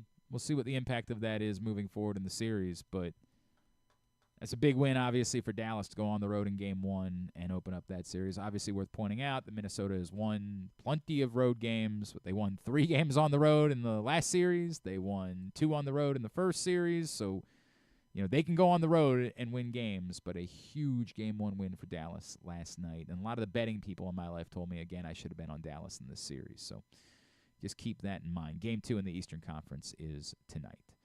All right, Grant, do you want to go around the world, the rest of the world in baseball? This week in the rest of baseball. This week in the rest of baseball is brought to you by Sports and Social. Steps away from the FanDuel Sportsbook at Live Casino and Hotel Maryland, Sports and Social is the best place to watch all of the big events like the playoffs and like every fight night, whether it's UFC or boxing. They've got it all, including the Mike Tyson nonsense later this summer. That giant media wall, great food and drink specials. The atmosphere cannot be beat. And everyone involved is like living and dying on every play of every game. It's the best. Sports and Social inside Live Casino and Hotel Maryland, the best place to watch all of the big events. So, yeah, Grant was the one that started this segment. It's been a while. I missed this. And then Griffin wanted to keep it going, so he kind of took it over after Grant. For those that don't remember, Grant interned for us, and we always assign interns. They are responsible for one segment per week, and Grant's a big baseball fan, so this made a lot of sense. We talk constantly about the Orioles, and we don't really follow other things happening in baseball, so this can get us caught up on that. And so with Griffin out this week, it's a perfect opportunity for Grant to return as host of This Week in the Rest of Baseball. Good Grant, times. what else was going on this week in the world of baseball? Well, fun for Orioles fans. Maybe not if you're a Blue Jays fan. It's obviously just been a tough year for them. 22 and 26. You expected them to be way above 500. They're still waiting to fire the manager there. A little surprised by that. Well, here's what I read the other day. It's a little interesting thing that I read on MLB Trade Rumors about the Blue Jays, about some quote-unquote tough decisions to make. Even old friend Kevin Gausman's acknowledged if the reality is if we don't play well, this team will not be together for much longer. So you got to figure there's guys that aren't performing. They're an older team, 22 and 26, not doing what they're supposed to be doing. Now what? Do they fire away? Do they fire the manager, like you said, John Schneider? You see, I would think that they would fire Schneider first before they would start. That they would want to do that before they have to get into the bulk of making decisions about trading guys away. Like, I would think you'd want to fire that bullet and see if, you know, it lit a fire under the team, that they put a good stretch together, and then you would realize, okay, well, we don't have to do a fire sale. We don't have to, and I don't even think they could do a fire sale, but like Romano obviously would be on the market. There would be guys that would be on the market at that point. It's like a fresh burn right now. This is unexpected for them completely. Right. So it's like a fresh burn. So I would think that the first move would be replace it. You can keep the music going. Actually, I like the music. You don't have to turn that down. I would think that would be the first move. And it's not, I always get, because there's two different, it's John Schneider, right, is the manager, and then Davis Schneider is the prospect. Weirdly, former Stevenson defender Matt Wilson and Davis Schneider were like best friends growing up. Oh, and that's cool. I love Matt. That's my guy. And like I'm constantly getting Davis Schneider content in my feed because Matt's always sharing it, retweeting it, all that sort of stuff. But yeah, John Schneider is the manager. I would think that would be the first thing to do. But I get it. It's like they're 22 and 26. They're not woeful. They're not awful.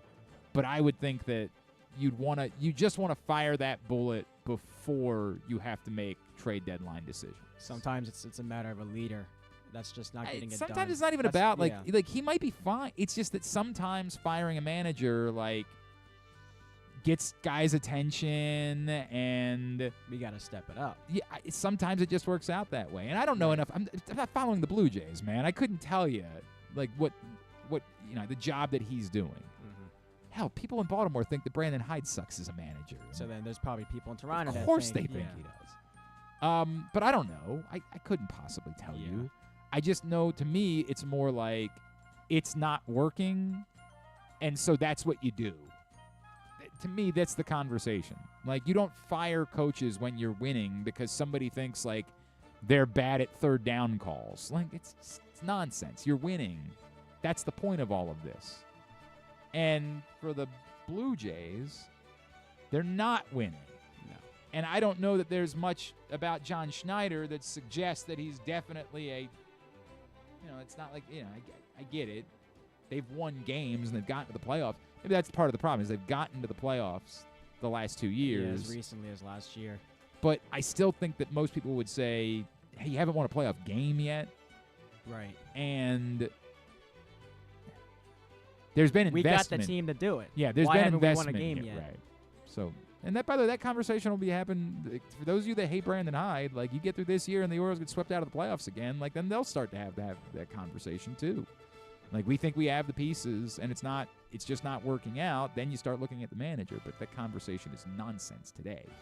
In Toronto, I'm not blaming John. See, I almost did it. I'm not blaming John Schneider for the Blue Jays being 22 and 26. I just feel like if the conversation is going to shift to selling pieces at the deadline, that before you do that, you see if maybe making a managerial change isn't the spark that gets you going first. What else is happening? Well, I want your thoughts on another team. The Houston Astros also having a down year. Well, they were, but all of a sudden it looks like they're going to be the Astros again. So, with that being said, 22 and 28 in the AL West, that kind of just changed what I was about ready to ask. What do you do with them? Because they got Altuve long term. Tucker's a free agent in 2 years. Bregman's a free agent after this year. Their farm system is. So I know they lost 2 out of 3 to the Angels this week, but before that they had been on a bit of a tear. I don't buy it. I think they're going to be. They'll come back. Yep. I think a lot of people have been talking about Verlander again. That's why, yeah. And that was the first thing I heard. And somebody a few weeks ago reported, Mark Feinsand, I think, from MLB Network and MLB.com reported that he would waive a no-trade clause to come to Baltimore. Not right now that starting pitching, although you got to get the answer on John Means. Not starting pitching has been in any ways the problem for the Orioles. It's been the exact opposite. The starting pitching's been like the one thing that's been reliable about this team. But I get it. It's Justin Verlander. Like, who's going to resist that? Yeah, especially considering you would assume that it wouldn't be an outrageous price because you're talking about a guy that's. I know we kind of don't think that he'll ever die. Like he's just. But at some point, all good things come to an end. Yeah, his time's coming. The Astros, they're too good. I mean, Kyle Tucker, Jesus Christ, Kyle Tucker. He was my preseason MVP pick, and like he's playing at that level. Except the problem being Juan Soto breathes. You know what I mean? Like Juan Soto's alive. People were giving me S because my preseason NBA Rookie of the Year pick was Chet Holmgren, and I was like, damn, I almost had that. And everybody's like, no, you didn't. Wembanyama was so much above everybody else that. Who cares who number 2 was? And I'm like, all right, settle down over there. I get it. They lost 2 out of 3 this week, and that was surprising. But they had won 2 out of 3 against the Brewers before that. They had won all 4 against the Athletics. They're still 7-3 in their last 10, which is great. Yeah. They're 3-3, 7-3 in their last 10. And if you go back to the 10th, they're 9-4 in their last 13 games.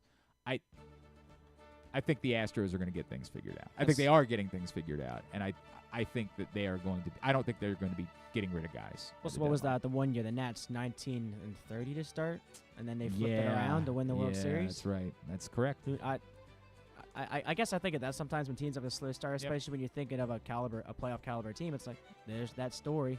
Yep. Remember when that happened? 100%. All right. Anything else? There's a couple division races I'm excited to see. Well, we got the Guardians, who are a game and a half above the really surprising but pleasant to see them succeeding in a way, the Kansas City Royals. And then the Cubs and the Brewers are in a tight race, too.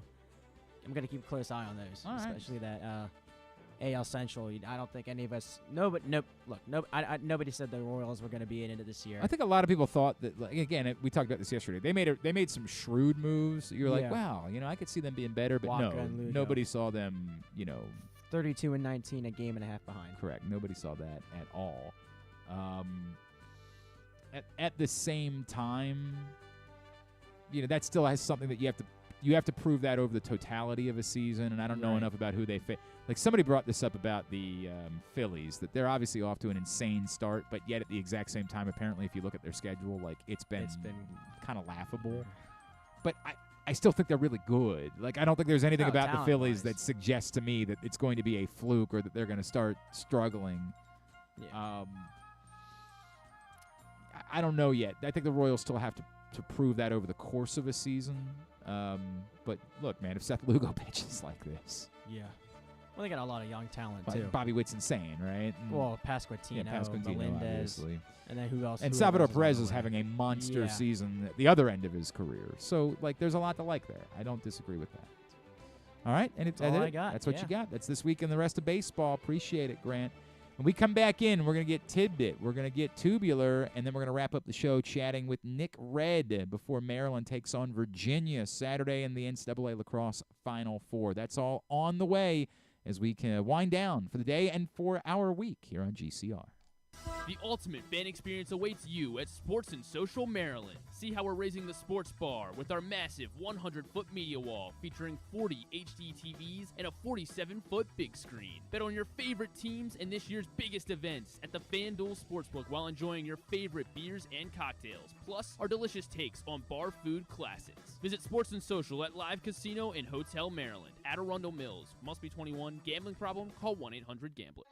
Hagerstown, Maryland. A snapshot of American history that dates back centuries. Today, the roots of the city expand with another historical moment, the grand opening of Meredith Park, Hagerstown's new event stadium and home to the Atlantic League Flying Boxcars. Experience the energy, culture, and adventure. Plan your getaway today at America's newest and most innovative ballpark. You're welcome in Hagerstown, Maryland.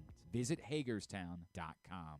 Hungry? With 7 locations throughout Maryland, Glory Days Grill is always right around the corner. They have wings, burgers, salads, sandwiches, and drinks to satisfy everyone, as well as tons of televisions and sound delivered right to your phone. Glory Days is the best place to watch football or whatever your favorite sport is. While you're there, be sure to check out Goose Flight's Lager, named in honor of legendary Raven Tony Goose Siragusa. $2 of every can is donated to the Goose Flights Foundation. Glory Days Grill. Great food, good sports. The votes were all counted, and the results are official. Royal Farms was named #1 for food in the USA Today 10 Best poll, receiving more votes than any other convenience store chain in America.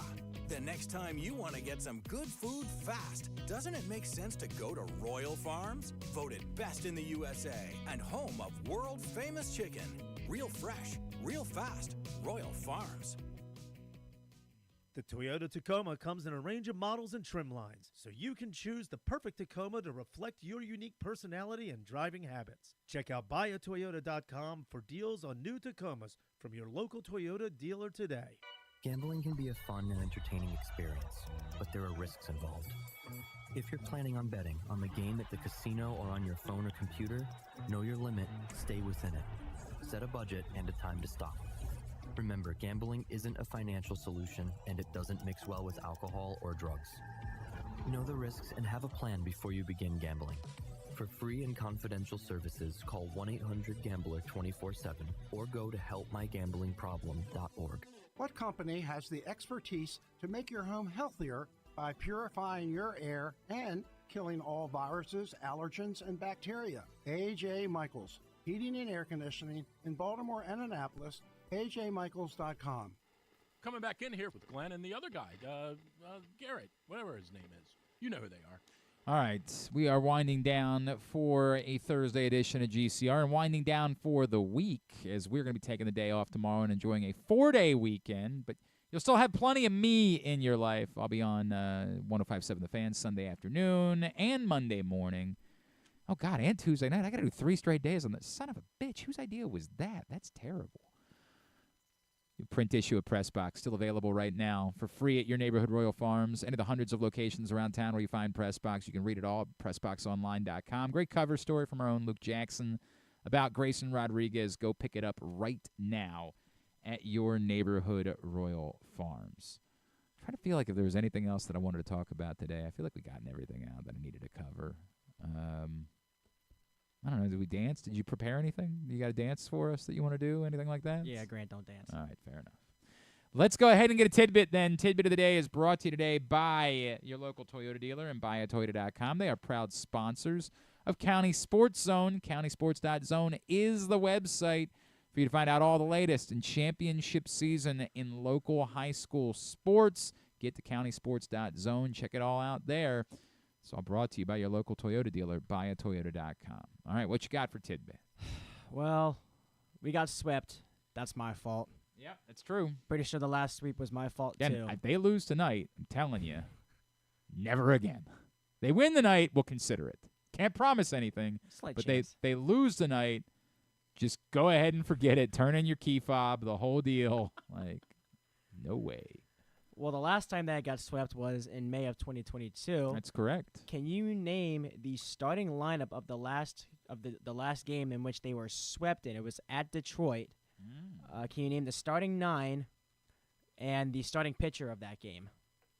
All right. So Santander was in right field. You don't have to do the whole 1 to 9. Just I would never be able to do that. No. So, Mullins was in center. That would be Rougned Odor, right? No, he had the night off. And the night off, you say. The night off. That is because they had a lefty on the mound, so they gave him Tarek Schoolball was pitching for Detroit. So we'll go Mountcastle? No, he had the night off, too. Okay. All right. Mateo. Was that short? He got pinch hit for eventually by Chris Owings. I don't know why he came out of that game. I don't remember Chris Owings. He had a month about hitting 110 here. Yeah. Austin Hayes. Was not in the lineup. Okay. Ramon Arias. Was in the lineup batting second at second base. There's a lot of bench names on this line in this lineup. Trey Mancini. Was batting third at first. He had the one run of the night, which was a solo home run. Robinson Chirinos. Was catching. Yeah. And an 0 for 3. All right. So now bench guys. How about Tyler Nevin? Got that one. Hey. Playing third base. How about Terran Vavra? I don't think he was on the roster at that point. Okay. He's not. He's not listed anywhere here. Okay. How about? Yeah, I might be really struggling to name any of the other. Ryan McKenna. Got that one. He was in left field. Nice. So I need one more. Best and wishes to him. Yeah, I saw he started with the Giants yesterday, or 2 days ago maybe. One more. This one's gonna be tricky. The DH. The DH was. You want a clue? Or you want to try it? The DH was 1 of 5 acquired for Manny. Yusniel Diaz? No, heck no. I was gonna say I don't really remember him ever being on the roster. No. Did he ever play for the Orioles? I think he had one at bat during Who the else was Zach Little League Pop? game. Right, was in that deal. Oh, Ryland Bannon. Got it. There you go. God. I needed to help you It with might that. have been a long time before I ever think of the name Ryland Bannon again. Jesus. All right, it was Diaz, Pop, Bannon. Oh God, who are the other two? Kramer was one. Oh right, yeah, Kramer was in that deal, so it did work out. Oh crap, who was the fifth? Surprisingly. Oh, you gotta look it up. I'm just gonna look it up. Manny Machado. I got it. You know who it was? Yeah, Breivik Valera. Oh yeah, I kind of remember that name. He but had a not- decent, but he wasn't gonna ever Yeah. stick around. Yeah, 280 hitter wasn't in gonna a happen. month And here. isn't Zach Pop still pitching somewhere? Like, Yeah. isn't he? I had high hopes on him. I did too. Isn't I loved he- him. I could have sworn that like his name came up again recently. All right, he's with the Blue Jays. That's exactly where he is. It's his fault. It's all his fault. What's going on in Toronto?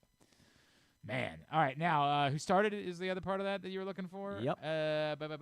Let's try Dean Kramer. Nope. Okay. Let's try. Oh God. This shouldn't be this difficult. Let's try Matt Harvey. No. Okay.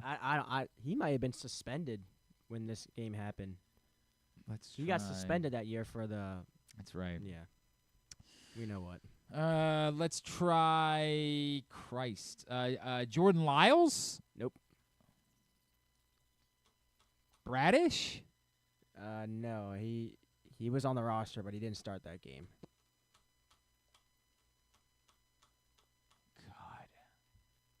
Austin Voth. Not an Oriole at the time. I might not get this one. I got time. Yeah, well, we don't. We got to talk to Nick Redd. Oh,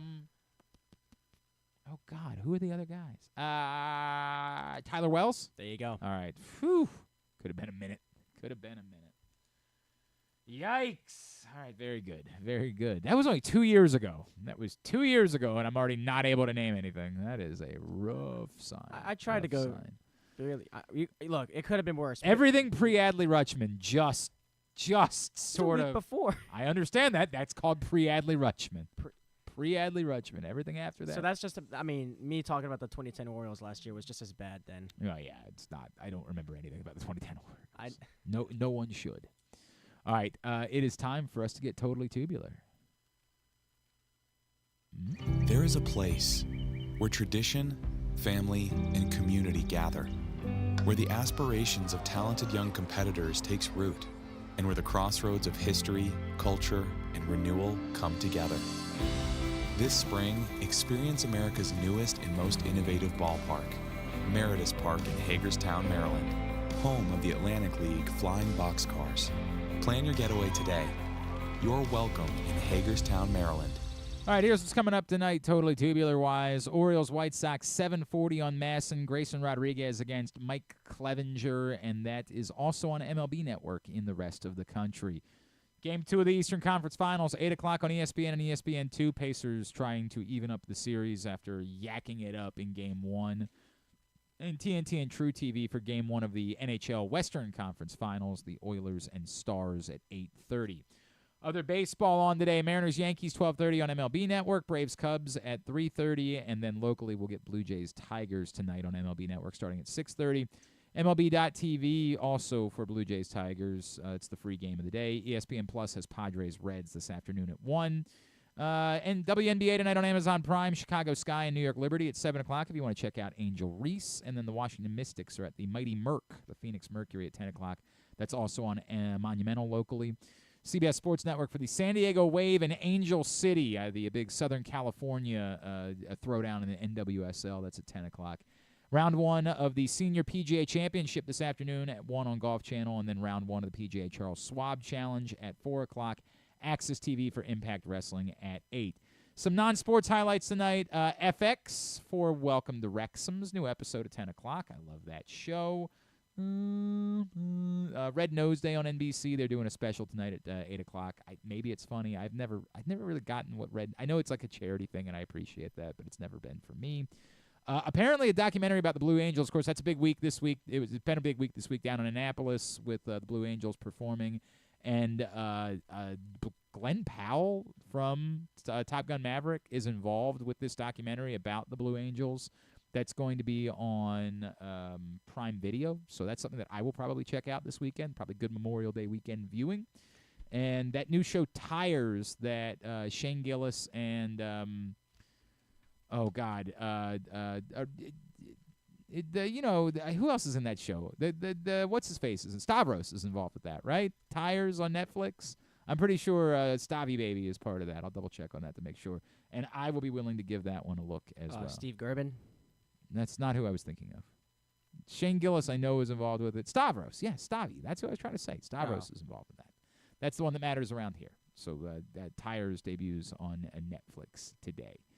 And Andrew Schultz is a part of that too. Huh, that's pretty crazy. All right. We will not be here tomorrow. Just a quick rundown of the big stuff for the weekend. Look, all the playoffs. You know what? Never mind. It'll be up at GlennClarkRadio.com. You can check it out there, including, of course, Maryland lacrosse against Virginia at 2:30 on Saturday. We'll talk more about that in a second. Thanks today to Drew Forrester. Thanks to Gavin Sheets. Thanks also to Kyle Brnovich. And thanks to Nick Redd, who we're about to hear from. We'll get all of it up in the greatest hits section of the Oh, my God, it's so good. tab at GlennClarkRadio.com. Again, we'll be off tomorrow. I'm making a 4-day weekend out of it. Sue me. I don't take a lot of days off. I got some stuff I got to get done. The kids have a half day tomorrow. It's a whole thing. So I'm taking the day off tomorrow. And then we'll, of course, all be off on Monday, but we'll be back on Tuesday. And as I said, you can hear me on the radio Sunday and Monday morning. The Bat Around will be with you Saturday morning at 10 a.m. with Paul and Ryan, talking baseball with you so you can enjoy that in these same locations. Thanks to everybody at PressBox, all of our great sponsors and partners, including Live Casino and Hotel Maryland.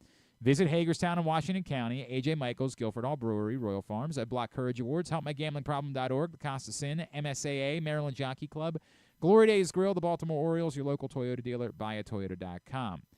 Thanks to Grant. Remind everybody where they can follow you. Instagram at 20GDeVivo. And again, if the Orioles lose tonight, we will never see him again. If this is it, it's been a pleasure. Ever. Thanks to Griffin at Griffin_Bass. Follow us Twitter, Instagram, and TikTok at Glenn Clark Radio. Have a great holiday weekend. A couple of things.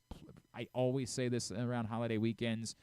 Do not drink and drive. Do not drink and drive. Do not drink and drive. And also, if you're around a pool or around 2 seconds is too long if you have young children, do not take your eyes off of them for 2 seconds. I always say those things around the holidays, and they mean a lot. Please keep that in mind. But have a great holiday weekend. Go Birds. Go Maryland lacrosse. Duke sucks. We wrap up today. Speaking of Maryland lacrosse, had the opportunity earlier on to catch up with Maryland short stick D-Mitty Nick Redd. And that'll do it for today here on GCR. Well, coming up this Saturday in Philadelphia, it is the national semifinals. Maryland taking on Virginia at 2:30. Joining us now, pride of Wilmington, Delaware. He is Nick Redd, and he is with us on GCR. Nick, it's Glenn in Baltimore. It's great to chat with you. Thank you for taking the time for us today. Yeah, no doubt. I appreciate it. Absolutely. Thank you for having me. No, of course. It's great to chat with you, and I can only imagine how exciting this week has been. Nick, but before we go to Virginia, I know you guys have probably moved on, but let me just bear with me for one. Let me go back a couple of days.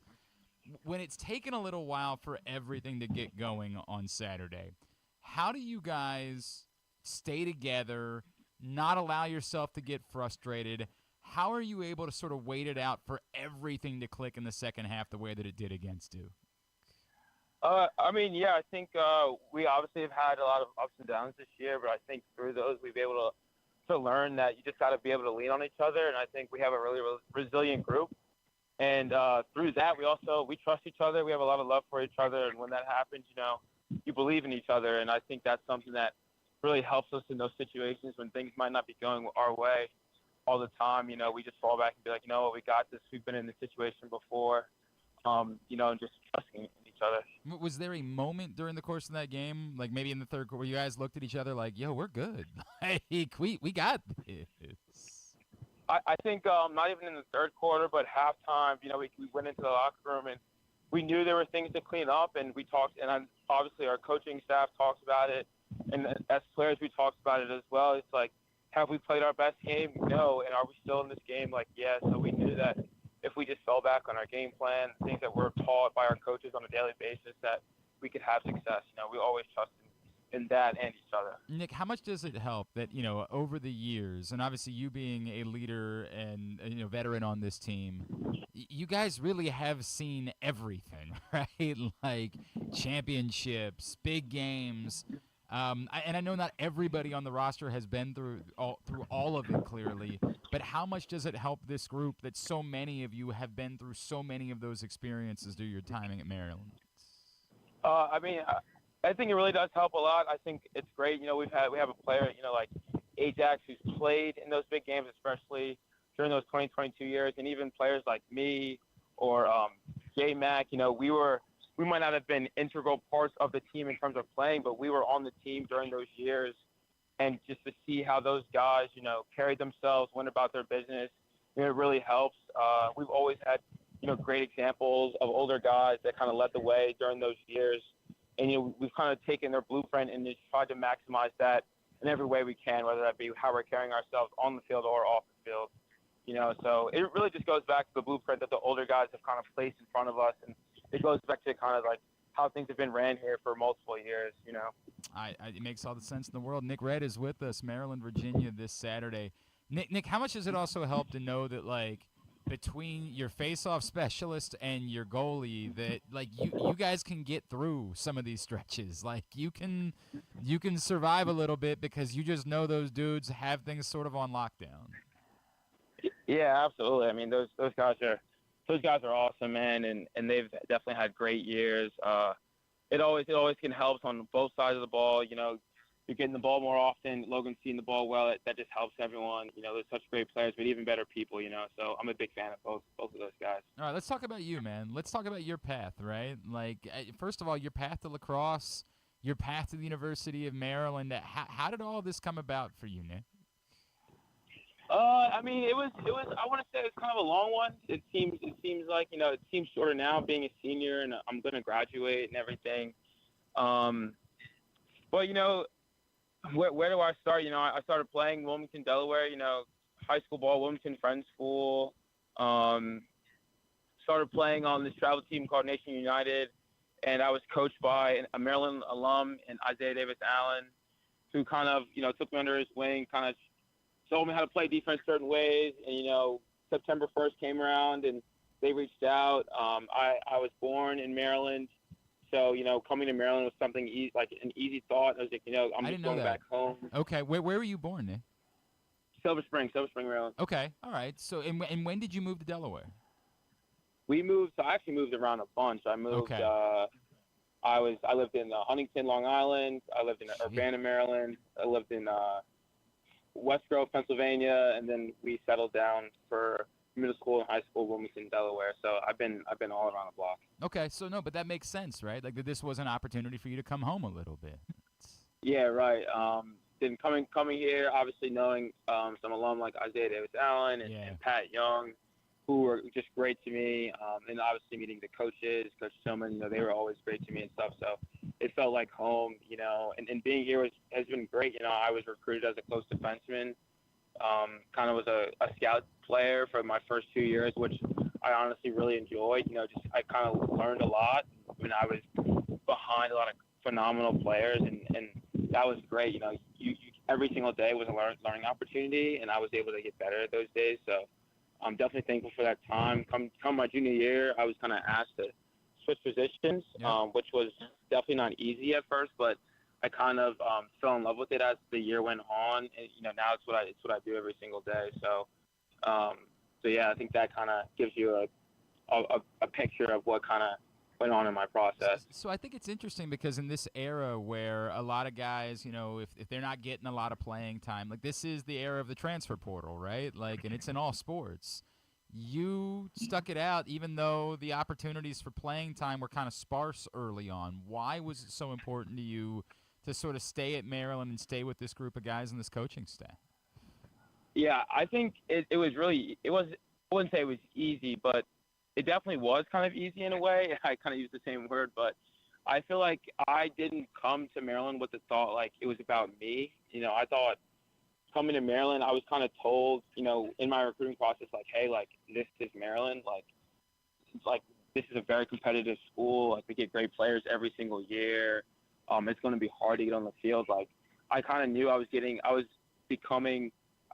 to be a part of something that was completely bigger than myself. And with that, you have to be able to make sacrifices. And after that first year, I kind of was like, like, if this is my role on this team, I remember that year especially, like, we went to the national championship, which was awesome, and even though we lost, it was like, if I can help the team on the scout team, like, then and that's my role, then cool, and maybe my time does come, maybe it does not come, but, like, that was enough for me. I came from a small school in Wilmington, Friends School, like, everyone else around me kind of, MIAA high school lacrosse, big Philly school and the Haverfords and Malvern Prep. So, I was really like, man, like, I get to be a part of such a special program and a bigger team. Like, I can just need to do my role and do it at the best of my ability, So that's kind of the mindset that I went into. So getting the opportunity the last couple of years to get on the field a little bit more, obviously early this year, the Penn State game, getting the goal, which was just so cool, right? Like, that was what has that meant to you to see that sort of hard work pay off with a little bit more opportunity? I mean, yeah, it's definitely nice to see the work that you put in come to fruition, but at the same time, it's almost as if it's almost as if it's the same mindset, just in a different way. Mm-hmm. Like, I might be playing, but at the end of the day, like, I'm still in a role that's just trying to, for the betterment of the team. That's what it's all about, really. Yes, I'm on the field playing, and I might be playing more and doing certain things, scoring goals, like you said, but at the end of the day, like, it's just a role that's a part of the team, and at the end of the day, it's about the team. It's about the team's success and stuff like that. So it doesn't really mean – I wouldn't say it means much to me, because that's never what it's been about, and that goes down the line. You could ask you could ask Ajax that, and he'd probably say the same thing. He would say, it's not about him. It's about the team's success. Nick Redd with us as Maryland's getting ready for Virginia on Saturday in Philadelphia. Nick, I say, what does this take, right? Like, I assume it's kind of more of the same, but, like, this is the national semifinals. This is championship weekend. Does it require, like, do you sign yourself saying, hey, maybe we've gotten away with a little bit. We need to be sharper from the get-go. What does it take? I know Virginia's ride is unbelievable. What's it going to take? We saw what happened earlier in the season. Obviously, it didn't go your way. What's it take to reverse that and get the job done this time around? I mean, yeah, I think obviously Virginia's a great team, but I think the coaches and our captains have done a great job of reiterating the message. Like, we just have to fall back on what we're taught when we come to campus in August, fall back on the basics, follow our game plan. And obviously, yeah, it is the national semifinals and it is championship weekend, but this week has to be treated like any other week in a way, because every single game is important. When we played Virginia in the middle of the season is just as important as the game we're going to play on Saturday. So I think those were some of the messages that have been reiterated towards us and has kind of put us in a good spot mentally to be prepared on Saturday for sure. What would it mean to you? What would it mean to you to be playing on Monday, to be on the field in a national championship game, contributing? What would that mean to you? I think it would mean a lot. Definitely coming, like I said, from a small school, it would mean a lot to so many of the guys. Like, to know that we had success in the year, to put ourselves in a position to be playing on Monday would be awesome. For our squad, man, we definitely had ups and downs, like I said, previously. But it would be important for our whole squad. I mean, it would mean so much not only to the guys that are playing, but the guys that will be on scout teams. Like, those guys might not get fruition when it comes game day. They might not be on the field, but they put in so much work on the practice days, so much work on the scout teams, whether it be offense or defense. Like, that stuff's so important. So for them too, just to be like, man, like, we get to be in the national championship is awesome. So it would mean so much to me, but it would mean so much to our team as well. That's really cool. Nick, before I let you go, if I could, you mentioned IDA, and I remember talking to him when he was a pro. He was so involved with, like, the diversity aspect of trying to continue to grow the game of lacrosse within the black community. And I wonder for you, like, how important it is that, like, you're representing for an entire community and, like, showing people, hey, like, there is room for all of us within this sport, an opportunity for you to continue to grow within the sport of lacrosse. Yeah, I mean, I think it's interesting. I've had that conversation with him and Pat and a couple other notable names that have played college lacrosse, African American players, and it's definitely special just to now be in that role, because I remember being a kid watching championship weekend or college lacrosse in general. You see maybe the one or two African American players out there, and you're looking up to them, and to now know that I could be in a position to influence others is definitely special, and it means something to me. Definitely knowing that there's not many African American players out there, and there's not many African American players playing at this level either. So it's definitely important to know that I'm representing something that is bigger than myself. That's awesome, man. That's really, really cool. Hey, Nick, is there anywhere that people, Maryland fans, can be giving you a follow? Twitter, Instagram, anywhere like that we can throw out the handle for? I'm only really active on Instagram, Nick Redd 21. I'm not the biggest social media guy, but man, good for you. That's the only thing I have. Good for you. It's a cesspool. You guys have bigger fish to fry. I get it. Nick, congratulations on everything so far. Best of luck this weekend. I hope the next time we're talking to you, we're talking about now two-time national champion Nick Redd. Appreciate you hopping on and spending some time with us today. Thank you for your time. I appreciate it. Have a good one.